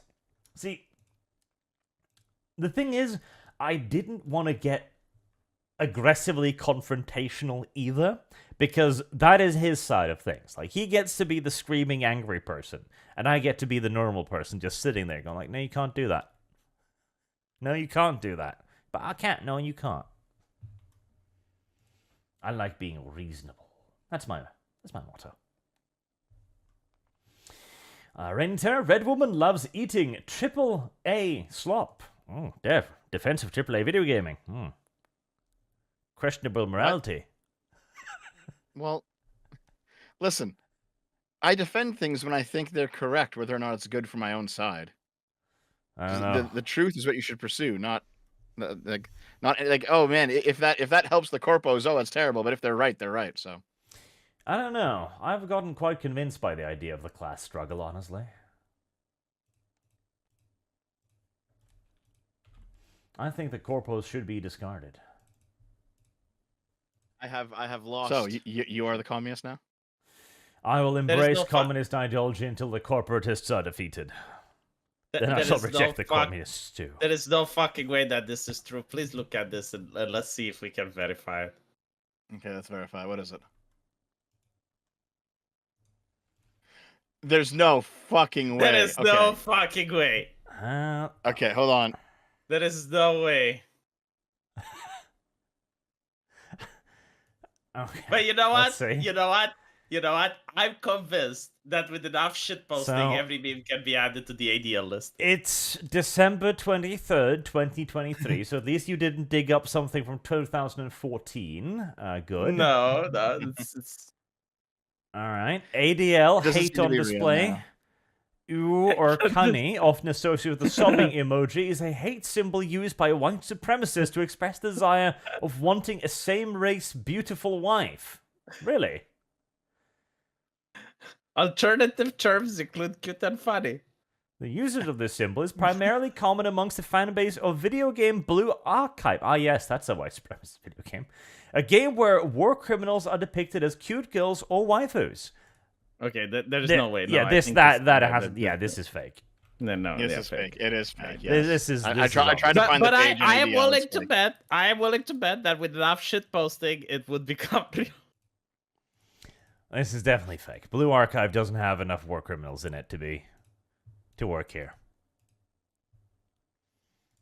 I did find the original though. I didn't know this was the original, but I did find it. Arch. Here, V, read that off. Hold on. No, V. Don't even try, V. I'll hurt you. I'm not. Arch, let me tell you something. Did you know that in the new Wolverine game released by Insomniac, there are medkits? Yes, which makes a lot of sense. Does it? No. I know. Do you know that the Wolverine? Here's the thing. So like the Wolverine game that got leaked is apparently like not finished, so it could get better, but it looks okay. So as a game developer, you're telling me that they are going to change all the assets, rewrite the code just to change that which was placed in. The issue is they're going to have to fundamentally change the entire flow of the game because, yes, Wolverine needs medkit, Wolverine sneaks around, Wolverine collects fucking items, etc. It's just a Batman game. And that isn't necessarily the worst thing in the world. The problem is that Wolverine isn't Batman. Yeah, no, that's the thing. I've actually discussed this on my channel, and I pointed out how every single fucking game looks the same now. It's the same Assassin's Creed formula. You have open world, you move around, sneak around. You have like some stealth elements, but you have crafting. You got like some XP when you level up, and you have like some different trees. But by the end of the game, you have points in every single one. And like there are so fucking many games that are like that. And it reminds me that there was an article in Gamma Sutra a couple of years ago, which literally said that you shouldn't think of games in the style of RPGs or strategy or anything. It should be the game. It's just a game. Yeah, is it the game, which is like third person. Yeah, go on. Well, also just that previous Wolverine games, they were just beat 'em ups, and they should just be beat 'em ups because that matches the character, right? The fucking make a Wolverine game, yeah. Like Batman was methodical, Spider-Man was a combination of like highly mobile and methodical. Wolverine is not either of those. Wolverine runs in head first and beats things up, and that's what. It is due to the fact that we live in the world of dataism. Like there's no more creativity. Like remember when Warcraft 3 came out and everyone was mind blown? It's like, wow, a strategy game that has RPG elements and an inventory. It's so fucking cool, right? And you had like video games just coming out, and each and every one had like something original and mind blowing about it. And now it's like there's no more originality. It's dataism. It's like what was popular? Arkham Asylum. Okay, well let's have that, but we put Wolverine and we switch it with a black woman so that people get upset on Twitter, and we use that trending in order to promote it, like free marketing. And that's it. Like we make it like an Assassin's Creed. And that's how games are made. It's like, oh, well, the data shows that Arkham is popular. So therefore, if we make another Arkham Knights game, we're going to make money. It's kind of that. There's also something else, though, right? So you had very delineated, like from the Super Nintendo up until I think even like the GameCube era, you had very delineated genres, right? You had like RPGs, and you had tactical games, you had platformers, you had shooters, and never the two shall meet. They were all very different. And then someone realized, oh, if we like cross the genres a bit, you can get some very interesting things. So it started first with Metroidvanias, where you have like action platformers crossed with like quieter exploration games. Oh, you get a Metroidvania. That's kind of interesting. And then you have what do you do when you cross like RPGs with adventure games, and you get some of the later. I talked about Warcraft 3, and you're right. Exactly. But it has to be original, right? Like for example, Batman, when it crossed the thing, you would die pretty fast from a guy with a gun. Like that was like the first Arkham, right? Like you had to be methodical when fighting against people with weapons. You had to sneak around and do some stealth. And when like people didn't have weapons, that you could actually go into combat. And that was cool, like it also had like the detective sense where you would like go into the detective mode and throw smoke bombs and stuff. And it felt like you're playing Batman. Like it didn't feel like Assassin's Creed. It actually felt like you're Batman, They don't do that with Wolverine. Well, here's what I mean though, is that there was enough crossover between all the genres over time that now like every genre has crossed over into the same middle point, and they're all doing that same thing because it's all been optimized. And even though it's been optimized, they've optimized all the fun and interesting aspects out of the game, right? So now every game has a crafting system. Every game has an open world. Every game has a that's my stealth point. system. It's like Every game has it because they've basically but like cross-pollinated too thing. much. Here's the thing. Like you don't need a crafting system. I don't even know like why crafting is so fucking popular to begin with. I kind of like the crafting system. I will say something controversial. The Last of Us 2 had an interesting crafting system because like you could choose between a medkit or a Molotov. Like you had the items, and now you get to choose like, do you want to go for damage or do you want to go for healing? And I kind of like that mechanic, right? For example, you had rag and alcohol, and you could make the Molotov with the rag and alcohol, or you could just use it as a medkit. I like that. But other games don't fucking need it, and they do it so fucking poorly. It's like you get some items that like you'd get anyway, and then you just craft the stuff, and it's just like. Yep, yeah, I know what you mean. Crafting they just was put it so in fucking. now it's expected, yeah. Yeah, I think like World of Warcraft is the first game that I saw crafting in it. There's probably like others, but like World of Warcraft was like. Yeah, there was earlier ones for sure, yeah. And it was like really cool and amazing when you first saw it. It's like, wow, you're crafting your own shit. But after a while, it gets boring when you have it everywhere. Yeah, I agree with that. There's also another similar like thing where it's cross-pollinated to the point of just now being common and now it's boring, is when you're seeing stats on weapons. So like if you play the first Borderlands, it's like, oh, it's a first-person shooter, but you have stats on your guns. It's RPG elements in your first-person shooter. Now everything is like loot upgrades in every single fucking game, and it's always just the most annoying number go up, very boring, bland shit. You know what I mean? Yeah. Like, and the thing is, like, you're saying everything is cross-pollinated, but like they don't do original stuff anymore. Like a first-person Prince of Persia like game. They did it with Mirror's Edge or whatever. Cool. Yeah, it looks cool. Like, why don't they make games like that? There are certain things that haven't been explored, and they could try it. Well, the thing is that a lot of the more interesting stuff, just in a broad general sense, a lot of the more interesting stuff in gaming comes from restrictions, right? It's not including every single fucking system in your game. It's taking a few of them out. And so you have less tools to play with. Not so much that you're gimped, but like it makes you focus on a certain thing, right? And sometimes having a game that is too open is just boring because there's no direction. Oh, the open world cancer as well. Like, yeah. I don't get it. Why are there people who actually like open world? Especially when the open world is like, go from point A to B, start mission. Go from point B to C, start mission. And you have like some secondary quests which you can choose. But the open world is kind of bland and there's nothing there. It's like, well, what's the point in having it open world then? I mean, some games done it pretty well, but a lot of modern games of open worlds just don't do it very well. I never liked open world, to be honest. Yeah. So if you wanted to make a generic bland game in the 90s, you made a platformer. If it was the 2000s, you made a shooter. If it's the 2010s, you made an open world game. And now we're kind of moving into, well, we very quickly like did a speed run on the era of games as a service, because they came and now they're fucking dying really quick because no one wants to play like the same fucking Overwatch style match based game forever anymore. But now like the next thing that is on the up and up is, I think, Souls like games, because I've seen a whole bunch of Dark Souls clones that are just shittier and easier, but it's the same kind of like aesthetic to the world, the same kind of combat, and they're just not very good. There's nothing wrong with a clone game. My point is that I just hate the open world stuff. And even if you make a clone game, like there are certain things that if the game doesn't need, don't put them in it.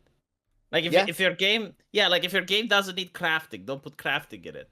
Yep. Did either of you play Hi-Fi Rush? I think Arch is dead. I'll be right back as well. That sounds like some sort of dumb anime title. Arch, look it up. Hi-Fi Rush. No. Come on. No. It's even on sale on Steam right now. No. Just look at this game. It's on Steam. Pull it up. Look at this game. It's fucking incredible. All right. So this game is it is a hack and slash brawler straight out of like the GameCube era, 2000s era of gaming, right? And there's no crafting bullshit. There's no open world. There's none of that shit. It knows what it is. It's like 20 levels of beat 'em up fun, and it's great. It's great. They didn't overcomplicate it with a bunch of other systems that it didn't need. They just they knew what they were making, and they honed it, and they made it very well. It's very refined. It's a very good game. So you don't need to like this Hi-Fi Rush, even though it's very different stylistically, this is what Wolverine should be. You don't need the crafting or the gathering. You don't need the open world. You don't need any of that nonsense. Just a bunch of levels with an interesting story that kind of with cutscenes in between them, and just fight your way through a bunch of really tough enemies and have a lot of fun. That's what you need for a Wolverine game. Basically. But more importantly, you need blood, guts, horrible stuff, dismemberments. That's what you need for a Wolverine game. Honestly, the combat, screw it. Irrelevant. I don't even care. A Wolverine game's first and foremost focus should be to paint the screen in the most ridiculous quantities of blood and guts you can imagine. Maybe you can add on a story afterwards. You can rationalize it. A girl is lost or something. Wolverine is save her. There you go. Yeah. But look at that game, Arch. No. Doesn't that look great? No. You have it on screen. No. Look at it. No. What do you think? What do you think of it, Arch? I will vigorously resist your taste in games as long as I possibly can. But what do you think of it though? Look at it. No.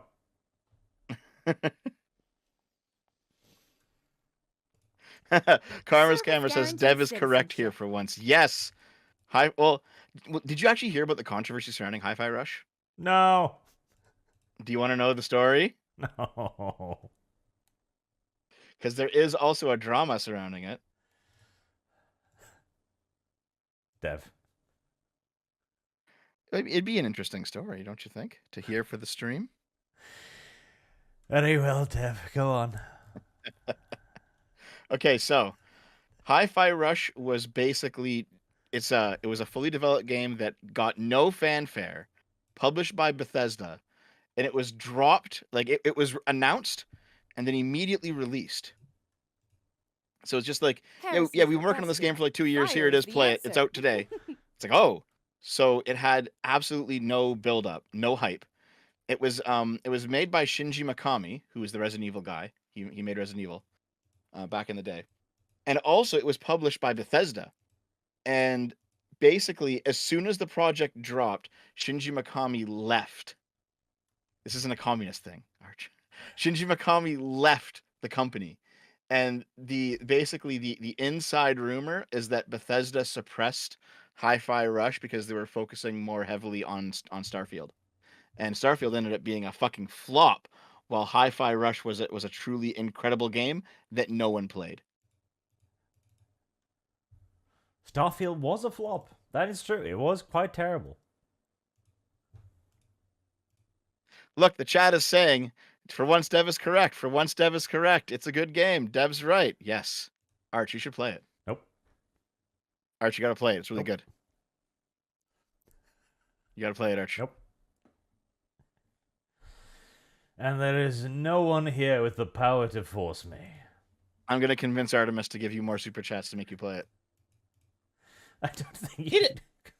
I don't think I you have something Artemis that Artemis wants, and I will give it to him if he makes you play it. Why don't you convince him to give me super chats and I'll fucking play it? You know what? I'll tell you. If you convince Artemis to give me super chats, I will help you steal that letter arm. V will do it for free. V will do it for free. But no, seriously, it's this. Okay, Hi-Fi Rush, good game. You should play it. Sea of Stars, good game. You should play it.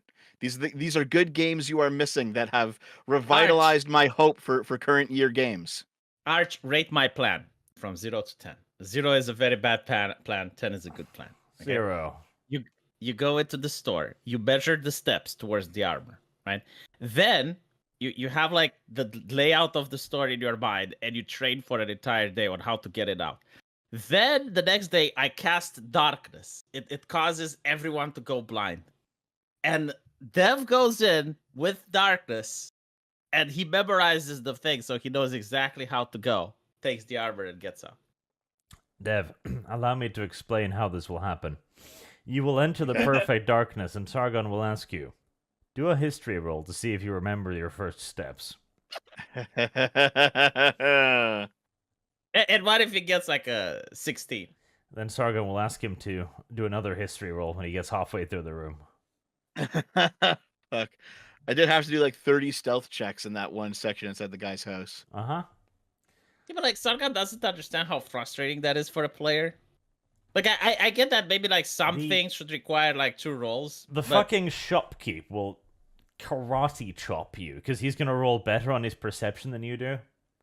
There's darkness, like he can't. He can and he will. Arch, I have another question. Okay, so the darkness spell creates a fog of darkness that is an unnatural darkness. Like you literally can't see it. It's like pitch black. Even if you have fire, you can't see it. What would the punishment be if I go to a peasant's house, I cast darkness, and I run away? I saw you posting this in the chat. Like that is the epitome of trolling within a magical universe where people don't even know magic exists. Like imagine this, like you have like a peasant and his family sitting out there, and you're like, "Dog," and then you run away. Like you don't elaborate, you don't sit around. You just what do you think the punishment would be? Not enough to dissuade you from doing it. Do you think it would be like disturbing the peace or something? Okay, so if we're talking D&D, the big thing that happened in the D&D chat today was the fact that my poisoner subclass at high levels allows me to poison unpoisonable creatures, right? So like I can poison at level 17. I can poison skeletons, which can't be poisoned, which like makes no fucking sense, right? So Sargon asked me to update it to a newer version because there's another version of the poisoner subclass that takes away the ability to poison unpoisonable creatures and replaces it with like different really good abilities instead, right? The issue with that version though is that I can choose to I can choose my poisons to deal acid damage instead. So I could like if I'm fighting a creature that is immune to poison, but it will take damage from acid, I can just attack with acid, right? However, it's kind of worded improperly so that it also means that my acid attacks can also poison them, which is kind of strange. So then, to summarize them, TLDR. Jesus the TLDR is that Rags and I started flipping through the enemy list to find enemies where they are immune to the poison type of damage, but they're not immune to being poisoned. Yeah, like Rags is like, oh, what does that mean? It's like drinking alcohol, right? Like alcohol doesn't kill you, it doesn't poison you, it doesn't damage. Well, I mean, it can if you drink too much of it. But like if you drink 2 beers, right? Like you don't get damage from it, but you get the effects of it, if that makes sense. Because alcohol theoretically is a kind of poison. Yeah. So for example, it's kind of like that. Yeah. There is an enemy called the animated staff, which is just like a staff that fights on its own, and you can't. It takes 0 damage from any poison type damage, but it can be poisoned. However, it's not a big deal because there's no way to poison without using poison type damage. However, on paper, as the rules are written, I can poison with acid now. So I can poison unpoisonable creatures again. Yeah, it's kind of made weird for that.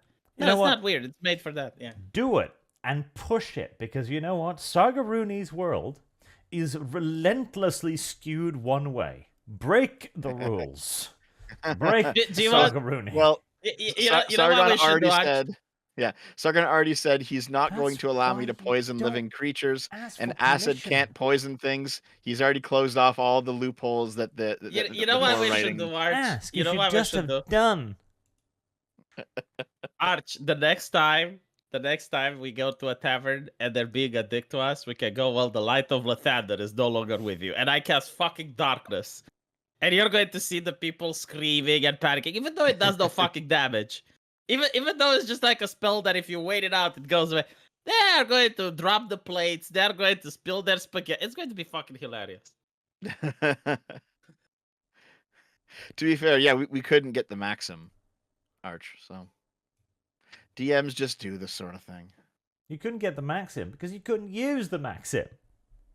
We should still be able to get it and just keep it. No. Yes. Put the Maxim down. Wait, what is the Maxim? The armor?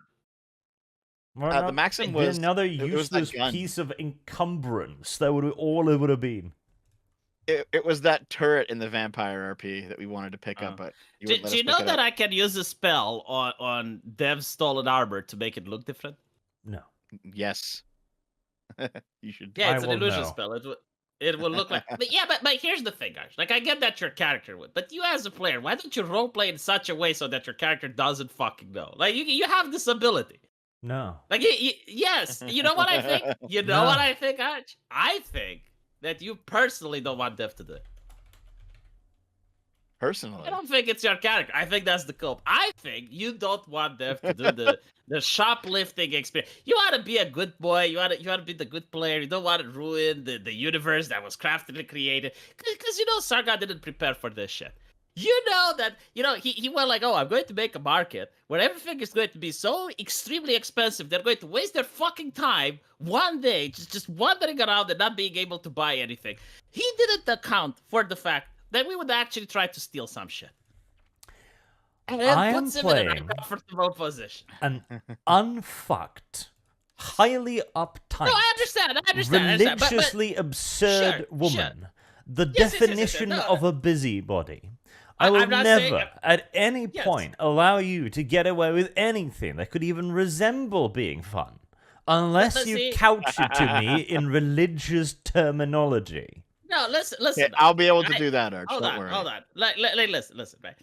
I understand, and this is why I wouldn't involve your character in the heist. And you, as a player, can roleplay the character in such a way that she doesn't know that this heist has No. taken place. Because my But you don't entire want to. character is a spoil sport. I Yes, but, like, your exist entire to character- ruin your fun, and I intend to do so. I do get that. But you're not omniscient. I mean, your character isn't, right? I'll and there's two roll. things. And if I Okay, happen Okay, hold on. to roll Arch, high Arch, enough, wait, Arch. Here's the logic, all right? You and I, we have to go and deal with some heretics somewhere. We need every advantage we can get.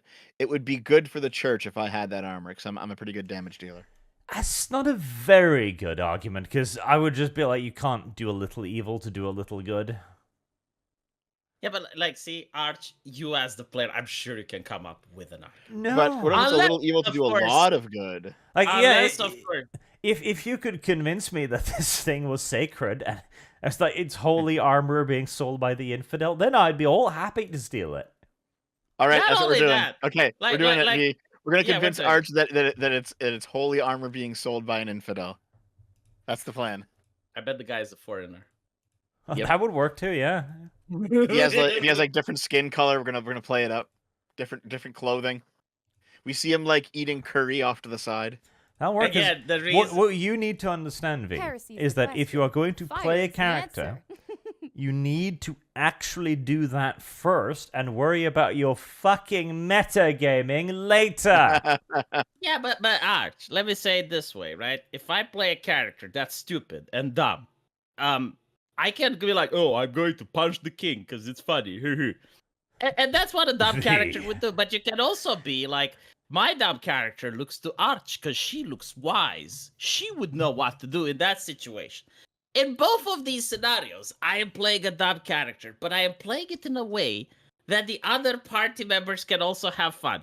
Now, in the case of a religious character, again, you as a player can choose to not roll the perception check, can choose not to be there every single time there's a conversation that your character wouldn't like. She is not everywhere, Arch. You as the player are everywhere, but she herself can just happen to be somewhere else when something bad happens. And again, like, if Dev gets caught, it wouldn't involve you anyway. Like, you wouldn't know. V, you always roleplay the stupid character. You did punch the king. You did open the demon book. You did antagonize the nobles. You This did get reminds me caught in of me like me now. cyberpunk. Notice how This in this is campaign, I'm not, you. in this campaign, Oh, I'm not wait. doing any of that. And also, V, Heresy's actually, the when you question. were DM of Fire a is the campaign, your answer. entire world was that. Give me an example. The whole world of the dream, not the dream, the Yeah, the that was afterlife one thing. session. I agree. That session wasn't good. But like, either than that, I don't think so. See, in my world, if you wanted to steal an armor, I would have had a plan for it. But Sargon doesn't. Sargon was railroading us. It's like, oh, let me show them a market. Oh, the punishment for stealing is death. Oh, it's how convenient. Everything is expensive. You can't afford anything. Look, this armor, yeah, it has a name attached to it. It's got history. It doesn't expect us to steal it. That's the Speaking thing of that we would stealing. never. Final topic for the day before the super chats. The question. China. Fire is the answer. China is doing good things. China is doing good. China. We need to submit to China for our common good. We will be better off under China. How the fuck are you not the communist, Arch? Well, unironically, China will save us from the corpos. Unironically, I was wondering, like, if the CCP took over Britain, what would change for the average person? You'd receive more liberties. You wouldn't get sent to jail for hate crimes. You'd be allowed to flirt with women again. Immigration would take a nosedive. The economy would boom. The knife crime would go down. Yeah. Okay, but you know, your quality of life would go down. No, you would definitely not be able to criticize the CCP or anything leftist that is, let's say, communist instead of progressive. You can't criticize any of that. The quality of life would boom. You know why? Because you'd be able to colonialize Africa again. You'd be able to import all of those raw resources for nothing. The reason why quality of life in China sucks is because that there's 50 billion Chinese people eating all the food. Like, what wasn't the what was the name of that British? Okay, so Tommy Robinson, apparently he can't criticize shit, can he, Dev? And then there's the other guy, Nigel Farage, debanked and shit. What do you think happens in China if you criticize it? Do you think like you're going to get to prison? Unless you're a big guy, you know, like if you're a very significant person, yeah. But other than that, you get fired. You know, it's just like what happens in the West if you criticize things that you're not supposed to. No, it is definitely worse in China. Do you have people from China? Do I have them? I do. Yeah, do you talk to own them? No, like do you talk? I own them. Because the thing is, like, I talk to people. 2 girls from China, V, and I heard stories from their family, stories from them, from their friends. Yes, I know. I heard different things. Disappeared. Yeah, like for example, Ghost of Voltaire. Like he is a content creator that was in China, and he said the same thing. Like if you are like just a rabble rouser and you're posting like anti-CCP posters, or you're having like bad posts on social media, it depends like how influential you are. If you're not very influential, then they get you fired. You know, they lower your social score, or they just outright fire you. Hold on. That's not true, V. All right. So there's the simple thing. Wait, Arch, I just want to ask you one question. If you decide to criticize Joe Biden right now, are you getting fired? No. Okay, but if you decide to criticize trans ideology, if you criticize trans ideology, or you criticize BLM, right, during the BLM riots, do you get fired? I mean, there was a football player. Yes. No, like, that's also bad, though, V. This just sounds like China has council culture, but with clearer rules. Yeah, hold on. I don't think Dev understands what I'm saying. I'm not praising China. I'm saying the West is so shit that at this point, if you get under Chinese occupation as a British person, you'd probably get more rights and a better life quality, which is a criticism to the British government, not a praise to the Chinese Communist Party. If that were true, I would agree with you, but I don't think it's true. To be counterexamples, like let's see, on the topic of immigration, like China would definitely fix all of the illegal immigration that's happening in Great Britain. On the topic of crime, like knife crimes, it would go down overnight. On the topic of economy, as Arch pointed out, like you'd be able to colonize Africa, just no problem. Mm-hmm. What other things we got? You get pretty ladies in stupid uniforms doing marches through your streets. You wouldn't get porn though. Like they would ban the porn. I don't know about that. Like, have you seen some of the Chinese chatterbait sites? The Chinese are into some fucking sick shit. But the government still bans porn. It's all underground. They also heavily limit how many hours a day you can play video games. They regulate porn. Like that rule in Britain where you need a license. Yeah, they were suggesting. Yeah, they were suggesting. It hasn't come through yet, though. No, it got passed, but it hasn't been implemented. But like they want now so that you show facial ID before watching porn. I'm not kidding. Like that's fucking ridiculous. Listen. It is. I'm not saying and this is something that you don't get with the corruption conversation either, V. I'm not saying the West is good and perfect. I'm saying for all of its faults, it is better than the alternatives. I am saying, and I haven't been persuaded otherwise, that under the CCP, currently, it would be better than the British government. And we can go over, and again, we can go over crime statistics, we can go over security, we can go over immigration. Like, I'm willing to be persuaded, but Okay, it's a very... It's not better than the American government, and the American government is what Britain should fucking Yeah, well, take no, on. that's why. Well, yeah, that's why I'm not saying that. But give it 10 years to the American government. The luck thing with the American government is that it has a constitution, and it's a little more difficult to subvert them. For the moment, yes. Yeah. But like, give it 10 or 20 years, yeah. Yeah, I think honestly, China, in 10 or 20 years, China's gonna be fucked now. So we should celebrate China. We shall thank China. You know what China has? No, we shouldn't. China has? China has diversity. Do they? It does. Yeah, I mean, every single person is Chinese. Yes, it's diverse. See, there. I have an actual full-on logic behind this. The Chinese even have a special term, which I've forgotten now, for like prized special pets. I would be one of those. Like, I would be a pure white human being. I would live inside and like get Chinese food and stuff. I would live happily. The rest of you would work in the mines, but that's not my problem. Let me put it this way. Wait, Okay, Sorry, Arch. So you would be one of those, like one of those girls who work at Instagram, one of the beautiful ones who just like document their really cushy life doing nothing. Mm-hmm. That'd be me. Okay. I believe I can wake Dev up to the light. Okay, listen. Sure. California now, right? One of the most proeminent, beautiful, majestic American cities, right? I would not filled call it with that at shit on the streets, like San Francisco crime, people injecting a needle in their arm wherever you look.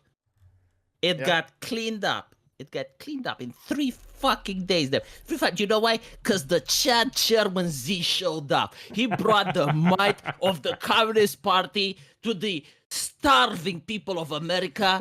It wasn't the Chinese who did that. Listen. Well, no, but the very fact, like, imagine if the Chinese would have done it.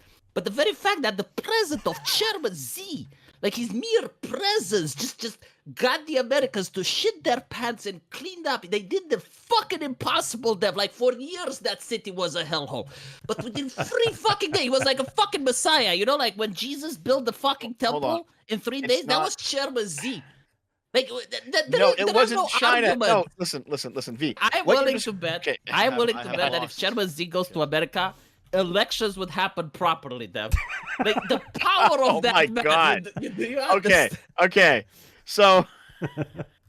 No, but look, V. Wait. Okay. So the West is just as corrupt as Russia. There's no difference. Can't trust them. But the Chinese, listen, they're the ones who you can trust. That's what you're saying, V? All I'm saying. Okay, let me clarify. In our link channel, right?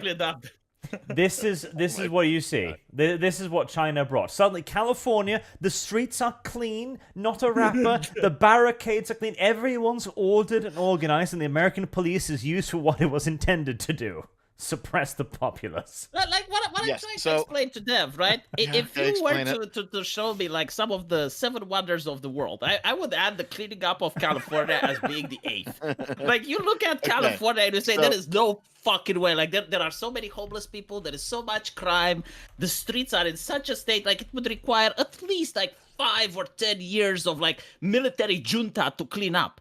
But then, like, the CCP is arriving. They're not even doing the cleanup. Like, the Americans are shitting their pants. And I'm saying, it's like, yes, objectively speaking, Dev. Like, I'm sorry that you don't like very objective. But, the city was messy before, and it was fucking clean after. Like, objectively you're wrong about speaking. this, V. Okay. The city was cleaned, yes. And they did do it because the president of China was showing up. Yes. That says nothing about China, though, because they did it when there was like an Olympics hosted in an American city. They clean it up then, too. When another world leader shows up, they clean shit up. Happens all the time. This is a different phenomenon. It is a phenomenon that the West has to tackle. It is our problem, but it's not China. China, if it were the prime minister of Japan, they would have done the same thing. No, they wouldn't have listened. They would have. They have before. They have. You know how I know? Because he actually did go there, and they didn't clean it up. No, you're wrong. You're fucking wrong. No, they have, V. You are fucking wrong, them. The only time that they cleaned it up is when Chairman Z came along with the prime minister of Japan. See, I need to find some pictures of when Japan visited California just to see. But we shall move back to the topic. China's strong, of course, and China will save us from the corpos, as it has announced rules to reduce spending on video games, including cracking down on loot boxes, and all premium items in games must be purchasable directly and not just from loot boxes as well. And they must also list the probability of everything, and they can't market chance-based monetization system to minors. Okay. I mean, probably good in some level. Nothing but good. Don't want to trust China either. Nothing but good. China will break the corporate loot boxes, and we will cheer. Okay, see, what we need here is a private-public partnership. Okay, Dev, we need the corporatized state. Oh. So, Arch, are you actually becoming the Nazi everyone tells you that you are?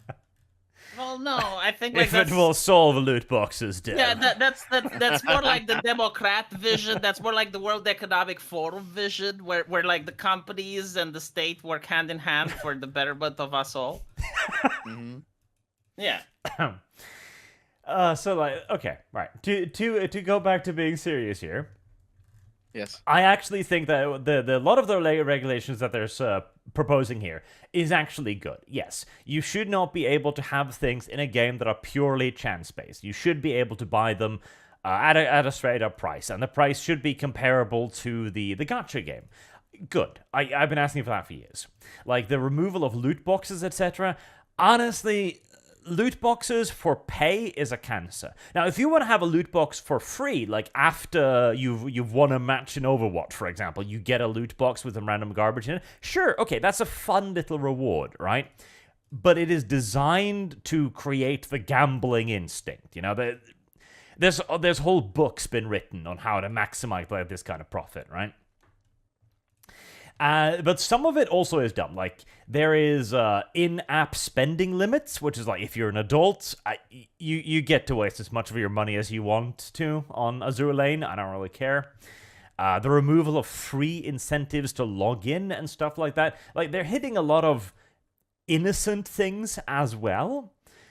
But the benefit is, of course, that there are abusive systems in a lot of these free-to-play games, and the West has proven completely toothless in trying to deal with it. Like, we've had bans against loot boxes that has been attempted to put into place in Western countries as well, and it's just never done anything because they are beholden to their corporate overlords more so than the people who are actually at risk of these abusive strategies. Now, China is, of course, you're beholden to your state overlords instead, but, you know, step in the right direction. No, I do think like what Dev isn't getting is that most Western countries do want to become China. Like, the European Union wants to become China. The United States Democrats want to become China. Canada wants to become China. Australia definitely wants to become China. Yeah, go ahead. Like, last time there was a protest next to your ass, you couldn't even go there. So, what do you mean? You know? Okay, it was fucking 6 hours away and I was poor. I can't just go on a trip. I'm poor, V. Oh, you're poor when they want to become... Yeah. You're going to be poor when they want to become China as well. Like, this whole shit with that, with okay, like... No, that logic doesn't make money materialize into my fucking lap. Now, there is a point there as well, too. If we were to expand this topic beyond this, a lot of Western nations are trying to become China, yes, and we should stop it. Because back in the day, we could look at Russia and we could honestly say, we are better than you. Now the Russians can look at us and go like, you're complaining about our censorship? Look at your own media, and all you can do is like, yeah. You accuse us of being our elections are corrupt. Look at Germany. Yeah. That is the issue. So, we need to become better. I agree. I still think we're better, but I do agree with you, Arch. Like there is an obvious problem that needs to be fixed. It is not to the point that everything is as bad as it is in Russia, which I know V that you think, but things are worse than they were, say, 20 years ago, and that needs to be fixed. Yes. But even China can get things right sometimes. For example, China has little concentration camps for children to get them to not play video games. We could have those. I don't think we should have those, Arch. I don't know about that. It's actually a thing. They have camps where the parents sign up their kids and they go there, and it's basically activity centers, right, where they keep them away from their phones and their PCs for like a couple of weeks at a time, bring them out in the forest to do camping and shit like that, upbuilding stuff. And you know what? That's probably a good thing, but it also probably shouldn't be, enforced. Then again, we did have a great deal of very healthy youth clubs under other forms of socialism. Can't be all bad, Dev. Zatak says, are they worse, or are we just more aware of them? No, they're worse. It's not simply that we're now more aware of them. They are worse. Yes. I think that has absolutely gotten worse. I mean, the very idea of doubting an American election, for example, was brought up first and foremost by the left after the Hillary Clinton thing. Before that... No. It was Bush, I think. No, everyone considered that to be lunacy. Like, it was generally accepted that it was just like a Hail Mary to try and get elected, etc. If you want to be here, I can actually both of you and say that it was the 1970 election with Kennedy versus Nixon. That was the first time it was tried. Yeah, but that's before modern time, Dev. Nobody cares. It was the 70s.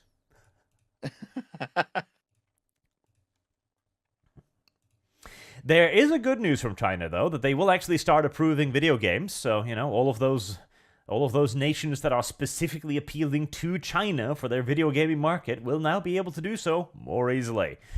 That also, incidentally, is probably why the Wolverine game doesn't have any blood in it and why all the enemies are robots. It's because in China, you're not allowed to have any blood on screen at all. Not even if you make it like green or oil or something. It's simply just not allowed. Yeah, I don't know. God, sounds terrible, to be honest. So we're going to have to give up some of our privileges you know what? China. But This explains why the Wolverine game looks as it does. No blood to appeal to China. Yep. That is probably the reason why. It's kind of weird though, because like as a game designer, you always have like a toggle option, and you can have like blood for the normal people or no blood for the Chinese. But like in my case, I have like pixelated censorship for the DL side, just normal for no, No, you can't. You cannot. Why? China explicitly forbids it. You cannot have a toggle option. No. But like in the Chinese version, yeah, no. You cannot have a Chinese version. Like that's the thing. I see. Because then they just look at your release version, the most widely released version, and they judge that one for the Chinese market. If you have a completely different version, unless you could, I believe there's been a couple of examples where they've released the game under a different name and they've like rewritten parts of the story and stuff, and they've gotten away with it. But the Chinese censors are very effective. I mean, it's kind of interesting now that you put it this way, and it makes a lot of sense. I remember like the Wolfenstein game, right? Like they changed it entirely for Germany. They removed the Happy Wheel. They changed Hitler so that it looked different. They stopped calling themselves Nazis, and it was the Order. But you had like the German version and then like the European version, which didn't have like. Yeah, because at least Germany allowed other people to have their things too. They've also instituted rules that all companies operating in China, like any game in China, even if it's like a gacha game, must have offices in China and must operate from Chinese servers as well. And this is obviously another attempt to, centralize all industry and power within China. The things that we should have been doing. Oh well. Details.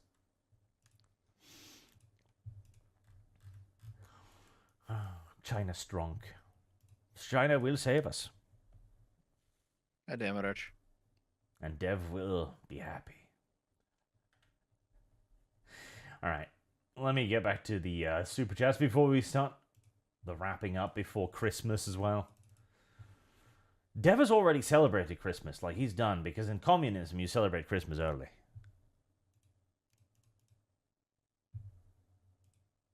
Dev has no arguments. I expected him to be like, no, it's for other reasons. Wait, so that what? I can find a window. Can you read that again? What'd you say? No. I missed it, sorry. Let's read it again, Arch. Burn Benson says the $5 per voiced PNG game is the future. You know what? Unironically, I wouldn't mind. See, okay, a lot of people give Gacha Game a lot of shit, and that's fair enough. Some of them can be incredibly abusive, but so long as it's literally your option if you spend, I'm warming to that more and more. So long as the free-to-play model is reasonable, I don't mind free-to-play games. The problem is, though, there are people who can't help it, and there are, of course, also very many special tactics used to get you to purchase things in them. So, But, like, microtransactions are probably unavoidable. They probably are just an integral part of video gaming now. Because even if you sell a game at the release price, you're never going to make it pay for itself if you're making games for $300+ million.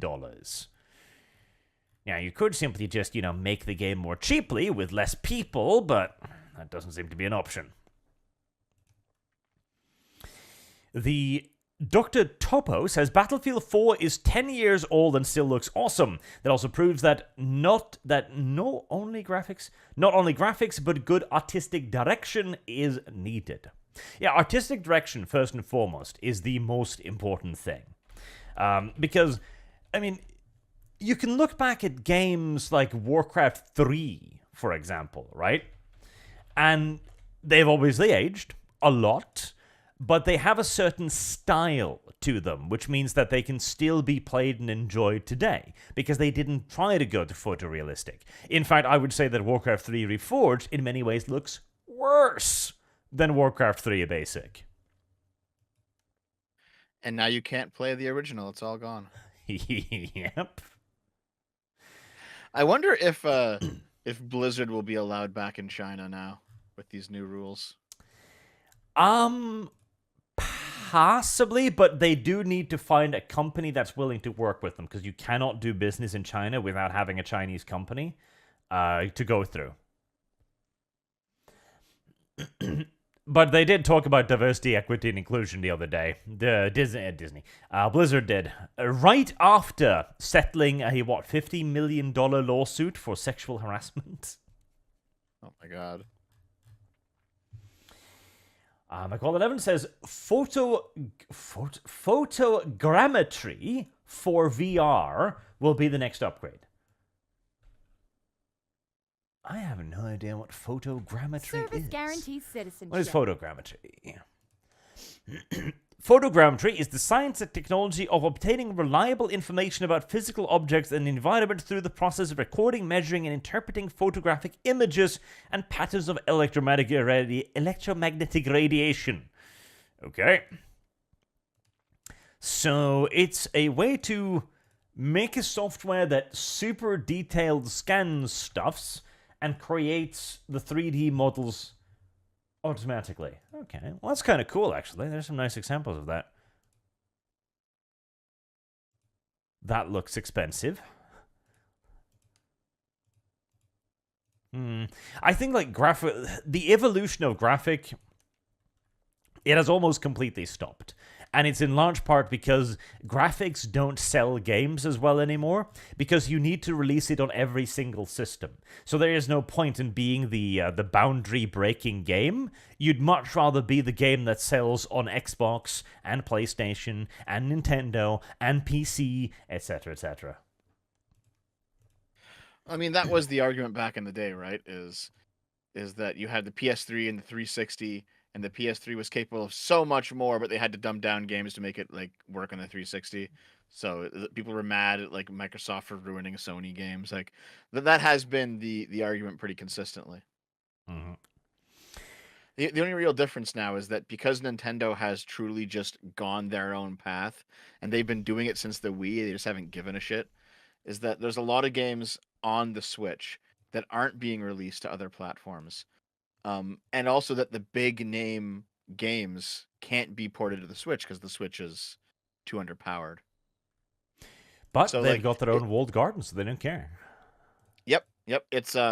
It's kind of hard to justify a PS5 or an Xbox Series X purchase if you have a good gaming computer, but you can justify a Switch purchase. That's the difference.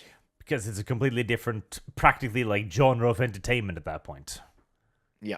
A bit too broad, but you get my drift. Yes, yeah. Like a lot of the games that everyone wants to play on the Switch aren't coming out on PC. A lot of the games everyone wants to play in the PS5 are coming out on PC. That's the difference. Inquisitor Thomas, definitely not a Skaven, says, Good Arch. Who do you reckon is more evil? Thane, House of Mouse, or Skaven? Well, Disney, obviously. Skaven are evil because they're born evil. Disney's evil because they choose to be evil. Elsa Zorada says, We need an indie game where Arch gets power armor and a bolter bitch companion, and they wage war for control of Games Workshop. It would be a short video game, but a sweet one. And Raven has become a member. Thank you very much.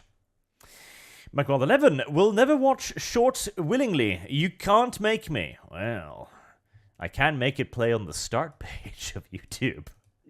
Yeah, but it's not about you. Like it's literally content, not for the audience. It's unironically, yes. Shorts are for attracting normies, and then you'll try to indoctrinate them. You'll try to groom them effectively thereafter. Yeah. It's a grooming tool, basically. It is. Okay, okay.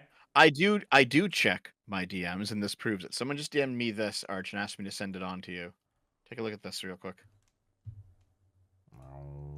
What? I put it in the link channel. Yeah.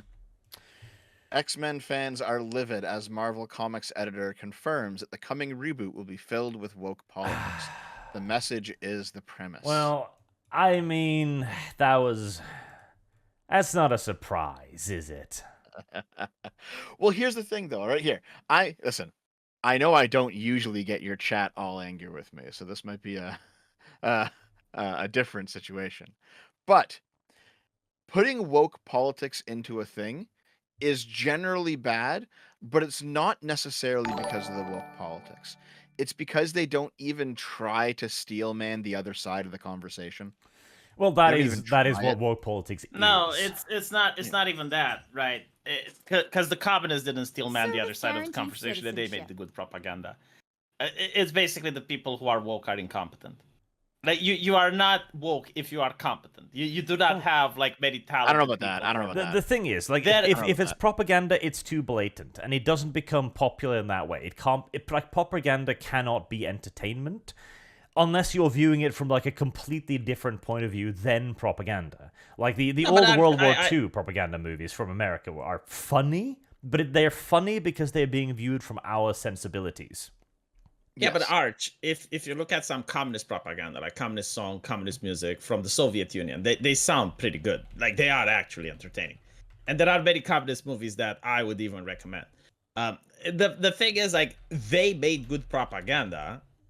These people can't. Like, communists actually hired based... No, because here's the thing. You're not liking it because it's communist propaganda. You're liking it because of what it's doing. Like, I adore Chinese propaganda movies, for example. Why? Because they're just dumb action flicks. That's why. It's got great action, it's got explosions, cool shit is happening, all manners of stuff is awesome. That's why I like them. Not because they're Chinese propaganda. But woke's not going to have cool action movies because woke doesn't value cool action. Like, the Chinese propaganda movie is sending a message of strength and bravery and manliness and daring. The woke propaganda movies is sending a message about emasculinity, about lack of virtue, about how being gay is enough.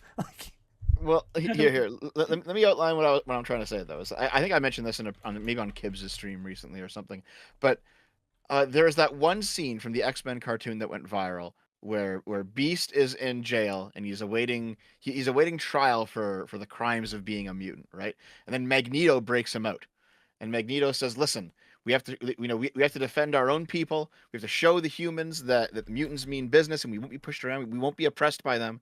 We have to come together in solidarity. And Beast says, no, I will not be broken out of prison. I need to face trial to show the humans that we are actually, that we're not dangerous, that we are fundamentally good people.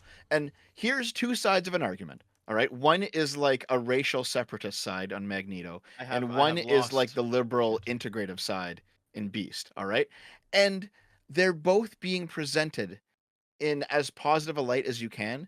They're not just making Magneto to be like like, yeah, but that's not propaganda. That's the thing. I know. But here's the thing, though.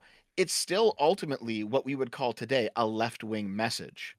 Mm-hmm. And it is Beast's idea that wins out in the story, but they don't treat the people who might believe in Magneto's idea as if they're idiots or as if they're cartoon villains, even though he is a cartoon villain. No, I get what you're saying, but there's an example even better than that. The first Marvel Civil War.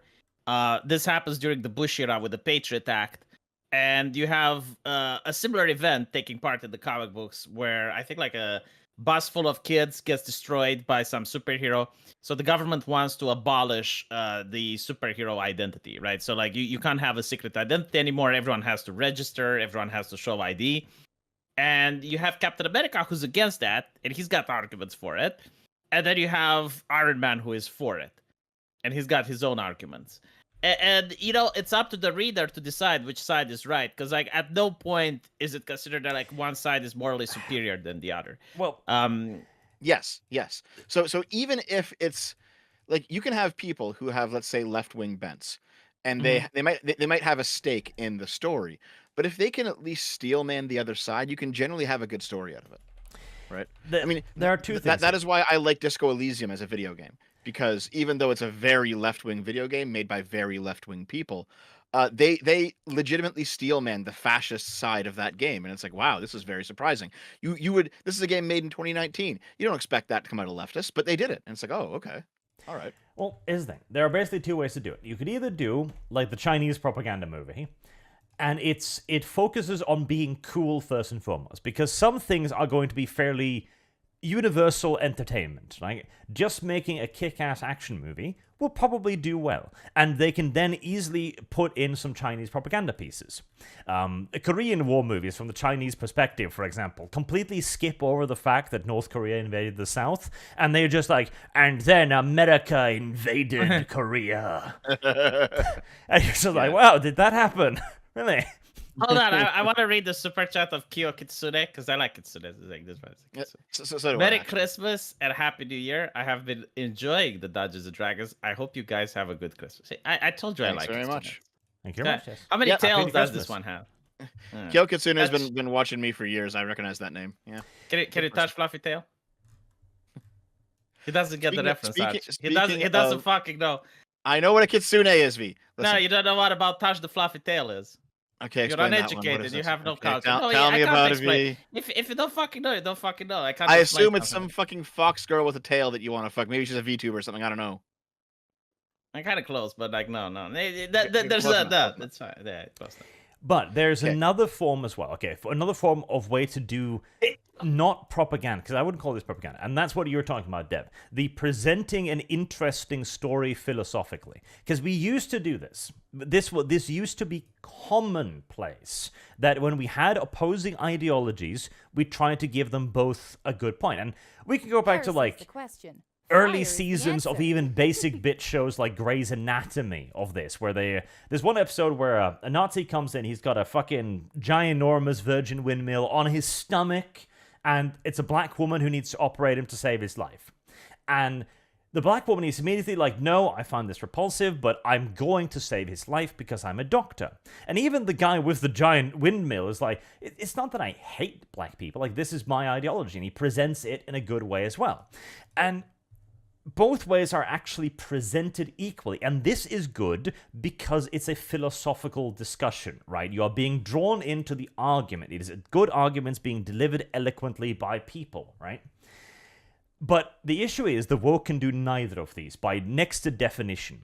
Now, you do have exceptions, like you mentioned Disco Elysium, right? Which can have the philosophical argument. They can't have the cool argument because they're not cool.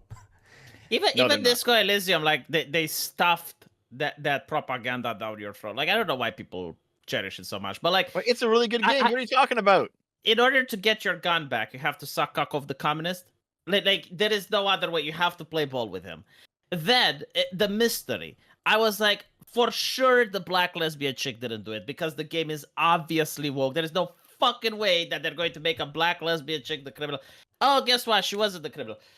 And then the mystery is so unfucking solvable that there's no way you can guess it. Like the whole thing is to be like, you bigot, you see, you thought it was the black woman. I bet you feel wrong about it now. I bet you feel like shit. Just out of curiosity, did you take the fascist route when you played it? Did you go for Revacholian nationalism? No, I wasn't really interested in political ideology. I was just like, okay, well, this game knows way too much about communism. It's very probable. It's very probable that the developers are communistic. Like I was playing it on Steam. They are communists, yes. They are communists. I didn't know anything about it, right? Like I didn't know anything about it, but I was like, it's very likely that the developers are communist. And then when I saw the communist guy, I was like, there is no chance that you can fuck this guy over. Like there is no way you're going to be able to do something to make this guy miserable. You mean the union guy, right? Yeah, like at the detriment, like if you want the good ending, you have to play ball with him, right? So you know he's not a communist, right, V? The union boss? Yeah. So here's the thing. Fat one? Yes, he's not a communist. Okay. If you go to him going down the fascist path, he'll be a fascist. He is saying whatever you want to hear. That's the point of his character. Well, maybe. I played I guess a different route, so I didn't know that. So you played as a communist then? Maybe. Okay. I don't remember what decisions I made. It's possible that you will act like a communist even if you don't play the communist route. But like communism and fascism are very interchangeable, so I can see that. The thing is, like, he was the union boss, like he was the one dominating the communists. So yes, in my opinion, he was a communist. Just because he lies doesn't necessarily mean that he's not. But again, to bring this back to X-Men, all right, because the X-Men is one of those that did indeed have a fairly fundamental point in politics, right? Because it did try at the beginning to make some messages, right? Like equality, blah, blah, blah, anti-racism, and the old school anti-judgmentalist rather than anti-racism today, which is anti-white in essence. Yep. And so I can understand why they are like, oh, X-Men, the message is the premise. Because if the message is simply everyone should be viewed equally, I can get behind that. But it's 2023. It's not going to be that. It's going to be intersectionality. It's going to be power plus privilege. It's going to be, oh, I'm a mutant. I've been hunted my whole life. I am oppressed. And then a woman will come in. Well, yeah, I'm all of that, but a woman too. The thing is, like, there is actual reason to oppress the mutants. Yes, there's a very good reason to oppress the mutant. And that was, again, the point of the original. Like, the mutants are feared for good reasons because, one, they're often creepy. Like, one of the reasons why Xavier School for Gifted Youngsters had so many really weird-looking people and with really shit superpowers was because it was meant to illustrate that if you see a dude with fucking spines growing out of his head that looks like a giant anthropomorphized hedgehog, you're probably going to be like, ooh, I don't know about that. Well, I think if you're in that universe, like, it becomes normalized after a while, right? No, it does not. Like, at a certain point to a degree, but you will not look at a clearly monstrous creature and be like, hi, Bob. Well, no, but like, you're in that universe, right? So you know that those people exist. You know that they're rational and they talk normal. And you also know they're also part of a terrorist organization. You also know that there are groups of these people that want to eradicate humanity. But you also know that your kid can be one of those people. Yes, but you hope to God it isn't. Yeah, because that's the thing, you know, like, usually racismus happens when, like, the member of the racist doesn't believe that he can have an offspring that's, you know, the thing that he targets his racismus towards. But in X-Men, like, the thing is, like, literally anyone can have a mutant as a kid. Well, this is the thing. That was one of the points they made too. Like, anyone can be a mutant because they wanted to universalize the idea of humanity first, right? But there's also the fact that racism has been Fire boiled down too much. Racism is now the evil southerner sitting on a porch with a shotgun like, you goddamn people working on my fields, I'll whip you. That wasn't how that worked. Yeah, like racism now is just like being unhappy, I guess, or any type of inconvenience that the minority faces. Like, oh my god, they got pat down at the TSA. Yes. Yeah. and racism is now attributed to that as the worst thing ever. Like, it's just this horrible thing. And everyone was incredibly racist at all times. So at the start of the podcast, I mentioned that sex work is this label that has these expanded definitions with very extreme ones and very minor ones, so that they can suffer the minor one and then claim the moral righteousness of the extreme run. That's how a lot of these things work. Yes, it's called concept creep, and the idea is that you stretch these definitions to include similar things. So that it's both, right? Like when they want someone to be included, they will stretch the definition, and when they want exclusion, they marginalize the definition. Like, for example, that chick who plagiarized at Harvard. Like, all of a sudden, it's like, well, actually, what she did isn't plagiarism, even though, like, it so fucking is. Like, yeah. Or but it wasn't real socialism because it didn't do this, like very specific definitions. I wouldn't say like it's not real socialism. Like, really falls in this, because they will be like, well, it hasn't accomplished what it was setting up to do. But no, actually, no, you're right? Like, when it's about socialism, they will say, well, it didn't accomplish. But when it's about Nazism, like, you can't say, well, it wasn't real Nazism because they didn't win the war, you know? Like, yeah. But and then they'll say, well, guess what? What you're doing is Nazism because I've stretched the definition out. So it's called concept creep. Yeah. But I think I did a video on concept creep like 2 years ago or something.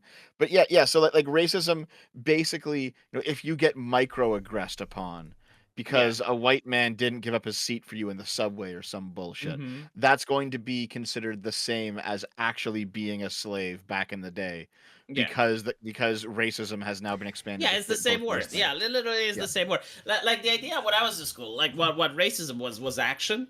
Like, it didn't matter if you had like racist thoughts or whatever. Like, as long as you didn't act on them. Right, like that was the thing, because like you can't really judge what a person thinks. Like, you can't objectively prove that someone thinks racist thoughts. But if someone actually does action, that's a different thing. Now it's even if you don't think racist thoughts. Now it's like if like subconscious, like they have like these what do they call it? Like subconscious bias, like measuring thetans and shit. Like it's spread the definition to the point where you can't prove you're not a racist, and instead like trying to prove you're not a racist. There's a very big problem with making a modern day X-Men about the message, and that is the complexity of the message. Because the original message of the X-Men was very simple: we're all people, and we should all be judged as people, and that is across the board. Magneto should be judged as Magneto, a bad dude. So Xavier should be judged as Xavier, a good dude, etc. That's why they added in, for example, Nightcrawler, who looks like an actual unironic demon, to make the point, he looks like this, but that doesn't necessarily mean anything. I know, when I was a kid, I found him to be pretty cute. It was like X-Men on Cartoon Network. Okay. Yeah, Nightcrawler. Yeah. Nightcrawler was... Let me see if I can find Do you mean cool or cute? No, he means cute. Okay. But today, you can't make that argument, because that's not what leftism is about anymore. Now you do judge people based upon their appearance. You judge people on their characteristics, not their character. That's the entire fundament of intersectionality. And so you can't simply do a show that says everyone's human. You have to abide by leftist dogma, and you have to go further than the dogma that has been created previously, lest you be cancelled by your own. What was the show called? It was like Xavier School of Mutants, I think. The one on Cartoon Network. I don't recall. Maybe. I know he had the watch where he could transform. Oh my god, he looks so poorly drawn now. Now that I'm looking at it, what the fuck was I thinking? well, Arch, I mean... all I'm saying is puberty was a bitch, and It's the same. That's like the same basic ethic behind Attack on Titan, right? Is that there are reason to fear the Eldians because they can turn into Titans, but that's not reason to oppress the entire race, and you should judge them as individuals. Well, Attack on Titan is deeper than that. It's because the Marleyans were hypocritical as fuck. Well, sure, yeah. But still, the basic idea is not just like that they were oppressing the Eldians; they were using the Eldians in order to have like world domination. So it's like, oh, what the Eldians did to us is horrible, so we're going to do it to everyone else while still oppressing the Eldians. It was like really great writing. Yeah, it was pretty good. Well, V thought Nightcrawler was cute. I was more into Kitty Pryde myself because I wasn't an enormous homosexual. But moving on. Moving on to other things. Mosias says, "Hi guys, as a fellow pastry connoisseur, what's your favorite pastry, Arch? Even though Swedes be damned, their pagan cinnamon buns are amazing.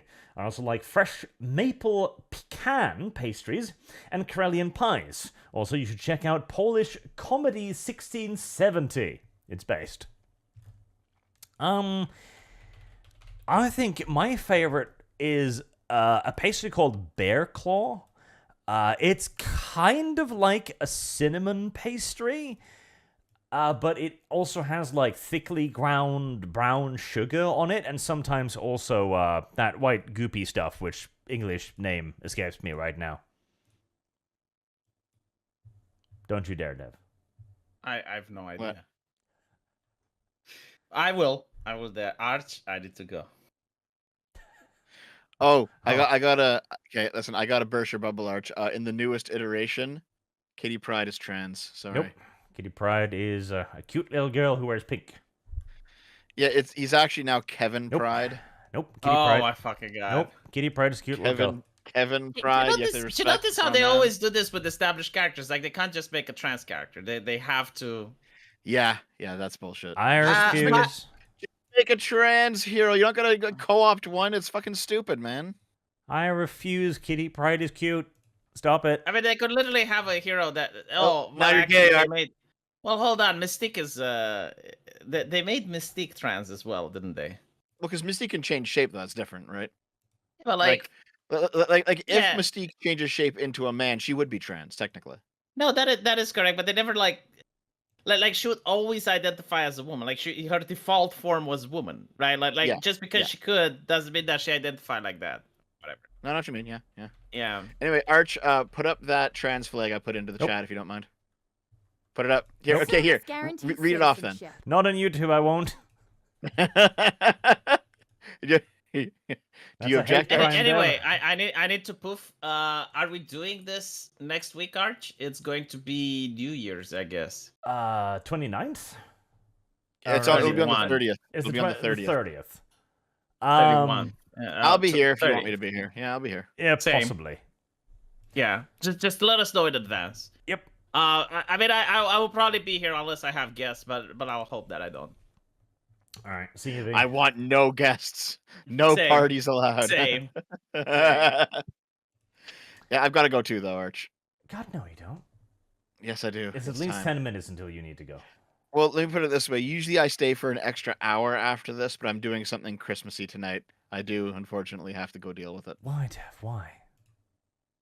It is the season, Arch. No, Dev, no. What are you doing for Christmas, by the way? Dev, you're a heretic. There's no season for you. So wait, what are you doing for Christmas? Are you going to be doing something tomorrow or the next day? Oh, my Christmas is already well planned out. It's all going to be various familial events. Do they start tomorrow or? Yes, like normal people. Yeah. Well, I had one family last week, and then I'm seeing another group of people next week, and I'm doing something tonight. So it's all spread out for me, unfortunately. You know, Dev, you could be a decent human being and not leave. Sorry, I gotta be a decent human being and go see other people.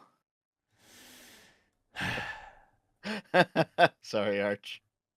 It's okay though, because next week we can argue about the election some more if you want. See you next week. See you later, man.